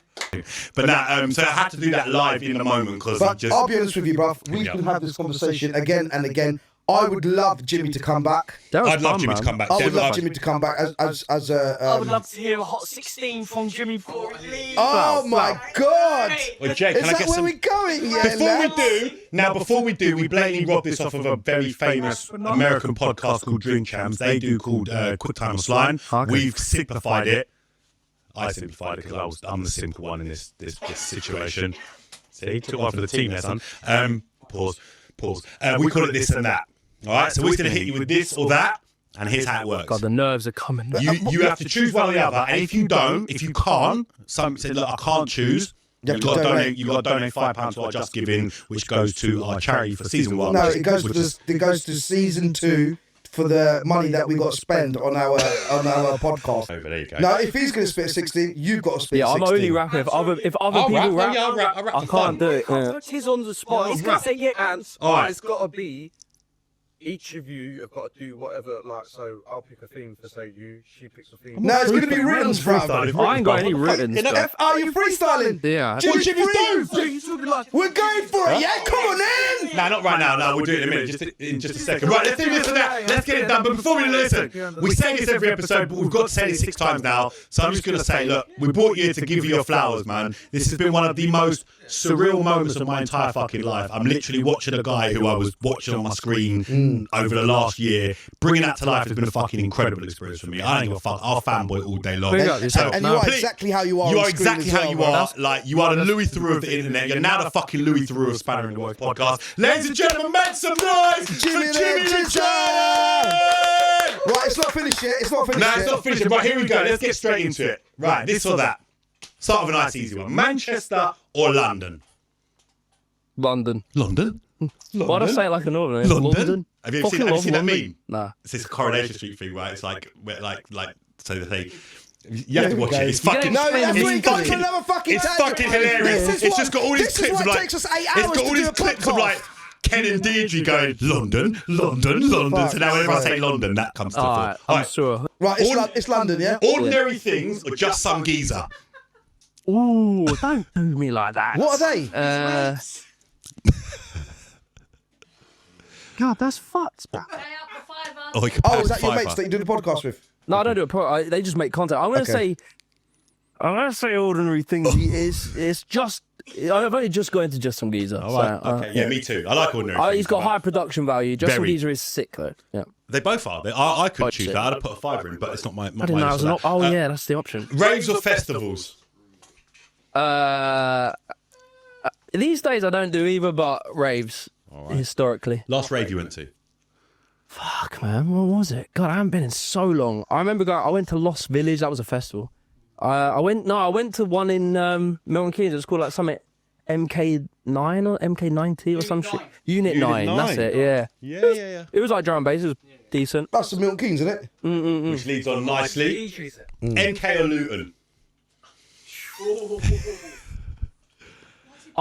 I believe I can, when I do a coup on the Milton Keynes Council and I take over, I can improve Milton Keynes massively. Milton Keynes has so much potential. Okay. It's fucked at the moment, but it has so much potential. So I will say Milton Keynes because I can save it. No one else. Vote Jimmy. Jimmy for mayor. Exactly. No, Jimmy needs to go for what's the person in England? President. Prime Minister. You know, babe, Prime Minister. Yeah, I'm not that dumb. Unfortunately, Jimmy for Prime Minister. I'm saying it, man. Like we could campaign that. I can get the black and brown people to do it. 70% of all prime ministers were educated at Eton. We do not stand a fucking chance of Jimmy, we have impregnating fucking go, baby. We've got 500,000 people already, bruv. Yeah, let's go. All spread out, but you know. All in different constituencies. Yeah, first past the post, it will never work. Yeah. Right, couple more because I want to say something. We're nearly there. Dave or Stormzy? I want to say Stormzy. I love Dave. Big Mike. Yeah. Although Dave, what's that tune? I fucking the one where he's like a bit more singy. He has this really singy tune. Not Professor X. Nah, it was on Banger. Psycho. What was that album called? The Psycho. The first one, the black and blue cover, Psychodrama with yeah, location. there was like he was singing on that, and it was not singing. It was more melodic, and I loved that. Anyway, yeah. So we're going Stormzy. All right. The one that always gets people because some people answer, but we jack this off the other show. Loyalty or respect? Loyalty or respect? What's the difference? Loyalty. It's like when you stay by someone. Respect is when you. So I think you can be loyal to someone without respecting them. So because your loyalty can be linked to what you get from them. But I think respect is like you respect someone. Yeah. I don't think you want loyalty because then you might fuck up, and if they're not going to tell you you're going to fuck up, then you want respect. I don't know. I think they're very interlinked, but yeah, maybe respect. I'm deep in it. I say loyalty. I say respect because you can't get loyalty these days. Respect, you can respect someone you don't like because you. But should someone be loyal to someone they don't respect? You need to be respectable to gain loyalty, right? Or the other way around. Every single episode. Or the other way around. House or garage? Garage is quite hard to dance to, and house has more subgenres. Garage is hard to dance to. Bro, you need to come with us. Ori Styler, bro. Just gun finger. That's it. Two-step gun finger. But house, you can fucking get groovy. I'm with you on house, man. House. My barber asked me this today. He said, "What genre have you been listening to the last year?" Yeah, I mainly listen to house. House is like fucking. Garage is like. You found a Porser? Porser. No, I'm not like super on it, but I'll send you a sick house playlist, bro. Shout out Young Tiz for that one. Yeah. UK rap or US hip hop? UK rap. Yeah. Oh, even with Tyler in the equation. Okay, cool. Yeah. That was quick. We can move on. Have you got someone on the opposite of Tyler? Tyler versus Kanye West. You can say Tyler, ain't you? Yeah, he's going to say Tyler, whoever you say. But I don't know, you might be Earl Sweatshirt or Tyler the Creator. Okay. Kanye or Tyler? Tyler. Hodgie Beats or Tyler? Hodgie, yeah, Tyler. I just realised it. Yeah. Who else do I know? Is there a Domino something? I'm trying to think who would be my... Lupe who would make Fiasco. That Oh, Lupe's a good shout, bro. He's good, but yeah. Nah, but he's not Tyler. Who would be tough for me to... There would be a British rapper somewhere, I'm sure. But I don't know. But Unknown T. Amy Winehouse or Adele? Adele, I think, yeah. Adele, I'm probably going to know more of her lyrics and probably sing along to more of hers. Sick. Definitely generational. Before we go... Nearly there, got 4 to go, nearly there. Fucking Royal family or a republic? I thought you were just saying royal family, like just some random group of lads or something. Or the Osbournes. Yeah, the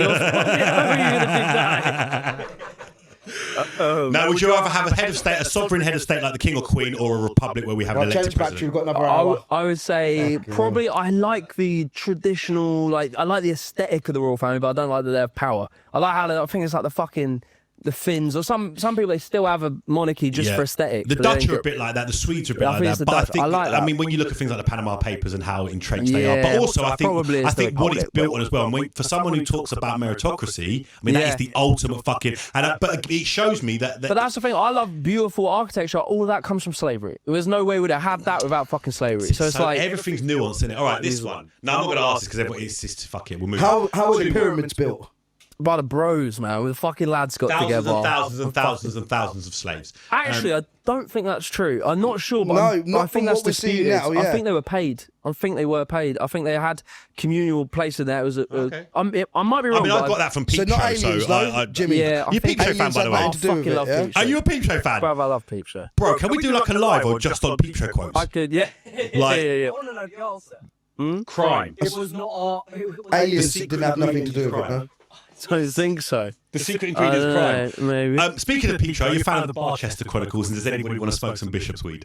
Yeah, Peep Show quotes. Two more to go. Hurry up, man. Jeremy Corbyn and Owen Jones. Oh, shit ones again. They're not people I actually 100% politically aligned with, but I would say probably Corbyn if he just fucking manned up and said we should have nukes. All right. And then the final one. Fucking Corbyn and fucking... A Carla or a Loki? I would say a Carla. I like his swag, like how he speaks and that. Loki's very thoughtful. He's very clued up on like the Israel-Palestine stuff. But I think a Carla is way more British. And like, yeah, I like him a lot. What do them tell I love MP3 to HMV, let you know the CASE, whatever the fucking... CSA. What's them tattoos mean on your arm? That is... I want to get more. It ain't done. I want to do the whole Harry Styles thing where they have like a bunch of them. But that's just like... Filming, yeah. That's like brightness and contrast. That's like saving. You could deep if you want. Like you film life, and you record your memories. The brightness and darkness of life. Yeah, man. Okay. Save the That's moment. Egyptian shit, isn't it? Just made that up. Before we go into the other stuff, sick tattoos. I'm done. Nice things. No, before we go into, you mentioned your missus at the very start. Love my. You mentioned her at the middle, and I'd like you to mention her at the end as well because big up. She's been lately. I've seen her in your posts, your videos. Yeah.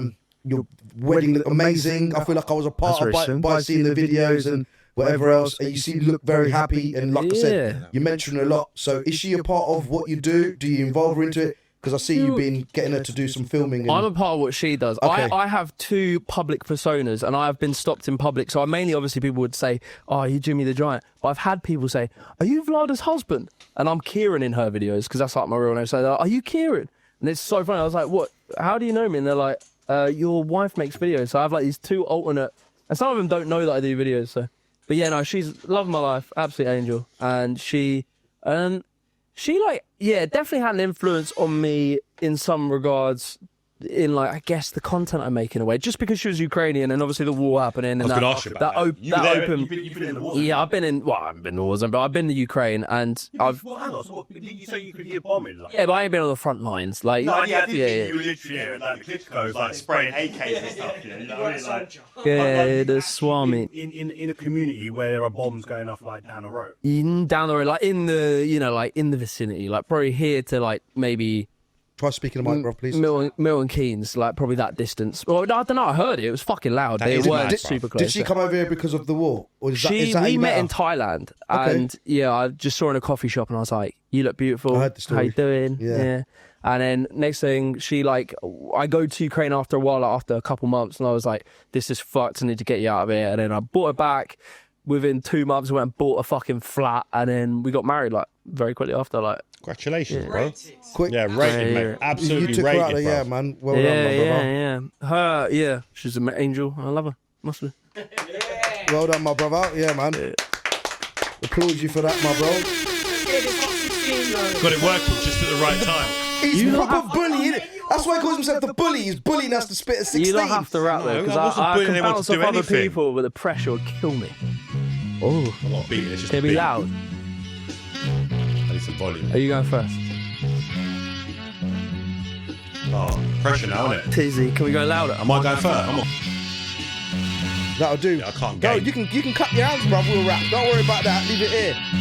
Yeah. Check. That's they awful, want a innit? jingle. I've been sitting here eating all my Pringles. I got a couple M&Ms. People better watch out because I'm sitting in my ends. I got good vibes chilling. Warranties sitting here billing. I got Jimmy the Giant on my left hand side. Come on, my brother, take us for a ride. Aye. Yeah, I'm hitting on the vibe. I could give a fuck, yeah, bitches to my side. Yeah. Everywhere I go, yeah, you know I do it right. When I'm always on the mic, baby, yeah, but I'm looking light on my feet. On my feet, I'm looking cheeky. When I was young, yeah, I used to be sneaky. Yeah. And now I try and act tough and make it sneaky. I'm all up in the club with your bitch, I'm looking weird, bruh. Just to let you know that I'm here for hire. So if you need a co-host for Jimmy the Giant, we can go together. I'm my brother Tears. We can do the biz, handle my biz. That's what it is. Yo. I was welcome up north like a million jobs. Me and Whitey on Nose Hill for ridiculous guap until the silly dick drops. The improbable plot. And I lost the whole. Now the cuttings with cops. My head was lost in a fog. And they've still got my dog. They took both my cocos. Now it's all at a loss. Had the keys like a boss. I profited from each pot. Incinerated like that. It went up in a puff. No written, twice bitten, written. Once smitten. Better watch out, cause I'll be glisten like glitter. Not Gary. Listen, I said not Gary. Pull up with the bally. Yeah, I got your baby to my left. Yeah. I will say it with my chest. Yeah, you know I'll be the best. Yeah. Pull up with the whole gang up in the sesh. Yeah.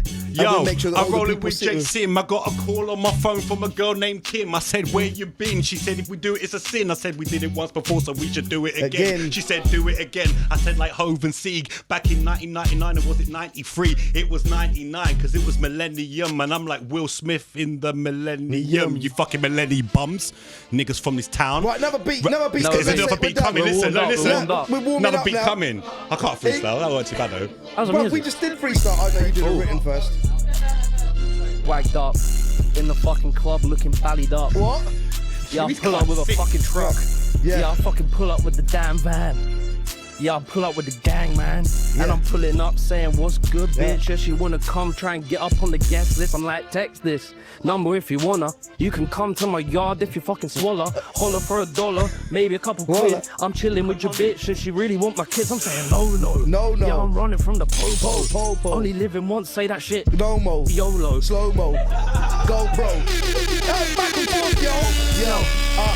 So we're chilling in the studio, no gangsters paradise, I'm not Coolio. Hey. Yeah, I got the LP records, sitting here checking out all my records. I got a CV, my DBS is clear, that's why you see me sitting right here.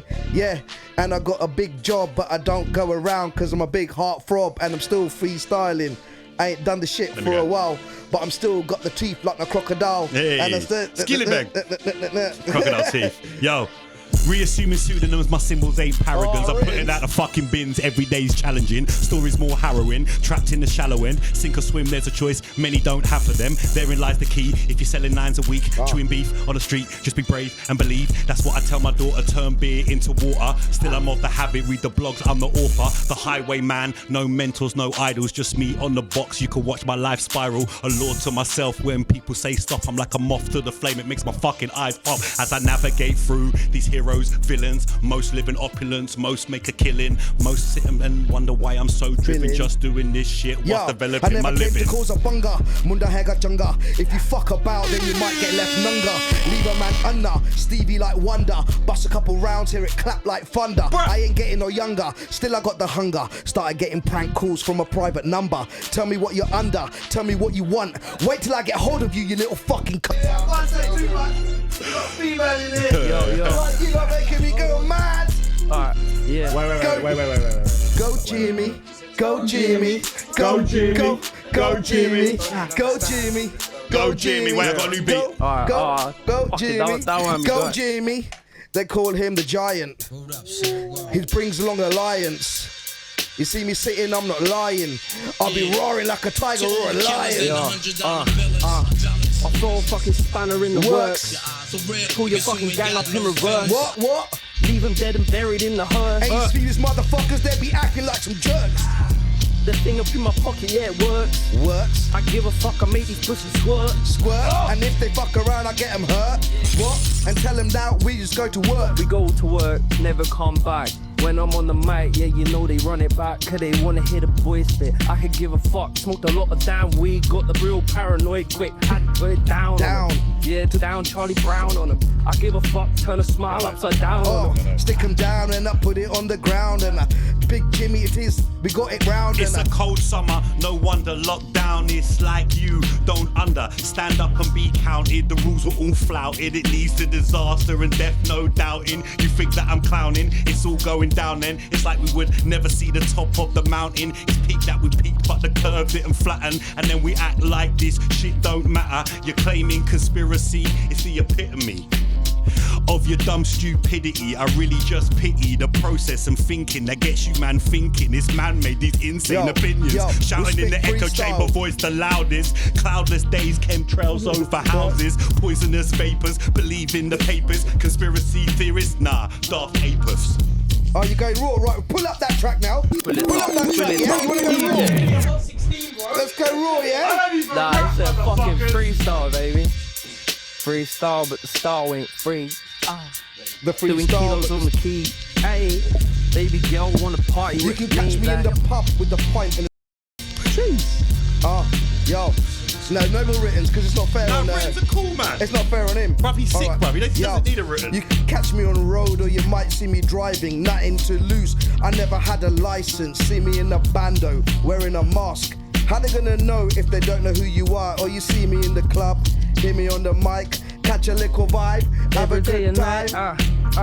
Grab a pint at the Stella, a real nice fella, talking to Ella, might just fucking Bella. Hit her on the Johnny, don't know what that means, but fuck it, I'm the Donny, I'm the boy with the bars. Yeah, I'm coming with that hard flow. Yes. Yeah, you know how fast the fucking car go, the BMW. Don't mean to trouble you, but baby girl, you can come back to the yard in 6 or 2 minutes. Yes. Yeah, fuck it, I'ma bring it. I'm the motherfucking Yes, when I'm Jimmy. spitting, I'm the shit, I kill it. Go like. Jimmy, Go Jimmy, go. One more. Jimmy. And like, that's it now. One more. Let me do one more. Yo.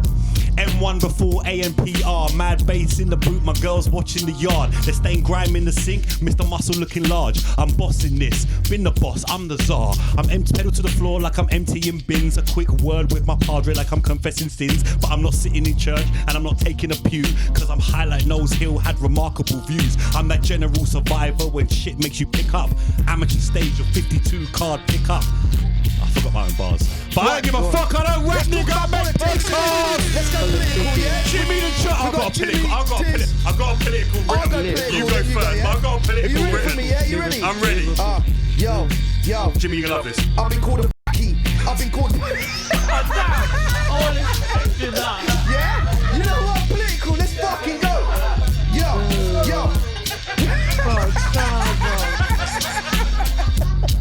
Yeah? Oh, that was...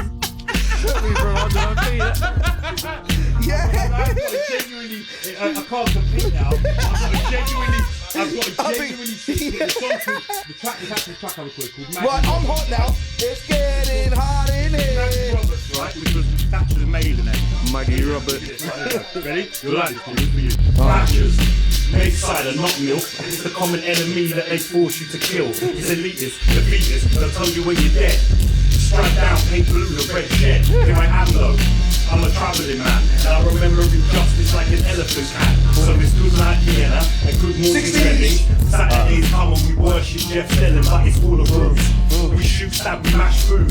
Use an error, the smart codes are just fools. Use a power, I'm thinking big like smart dudes. In an hour, I'm happy with my new tools. As I reach a boss, a country gone to pop. To you, Noses, Benini, slick as hot. Start up TST, I can say it's live off the sound temple. That's our dreams realized. I've been called a I've been called Blackie. I've been told to fuck off back if you're not happy.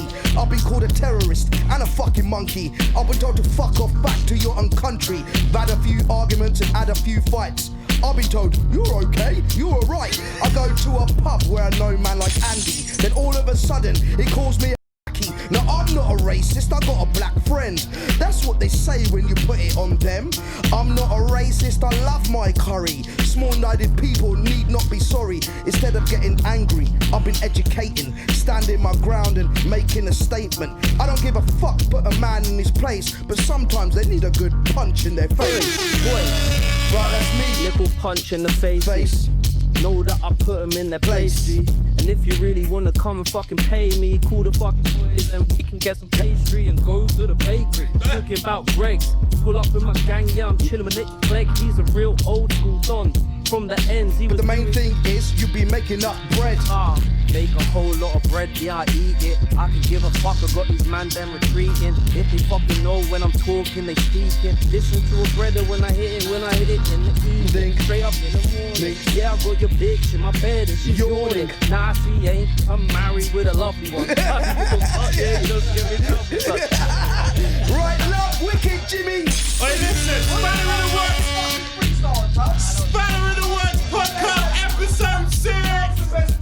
Jimmy the fucking giant, people. Big up to everybody that's been on this Prime Minister, fucking President, journey. whatever it is. Jimmy. Go Jimmy.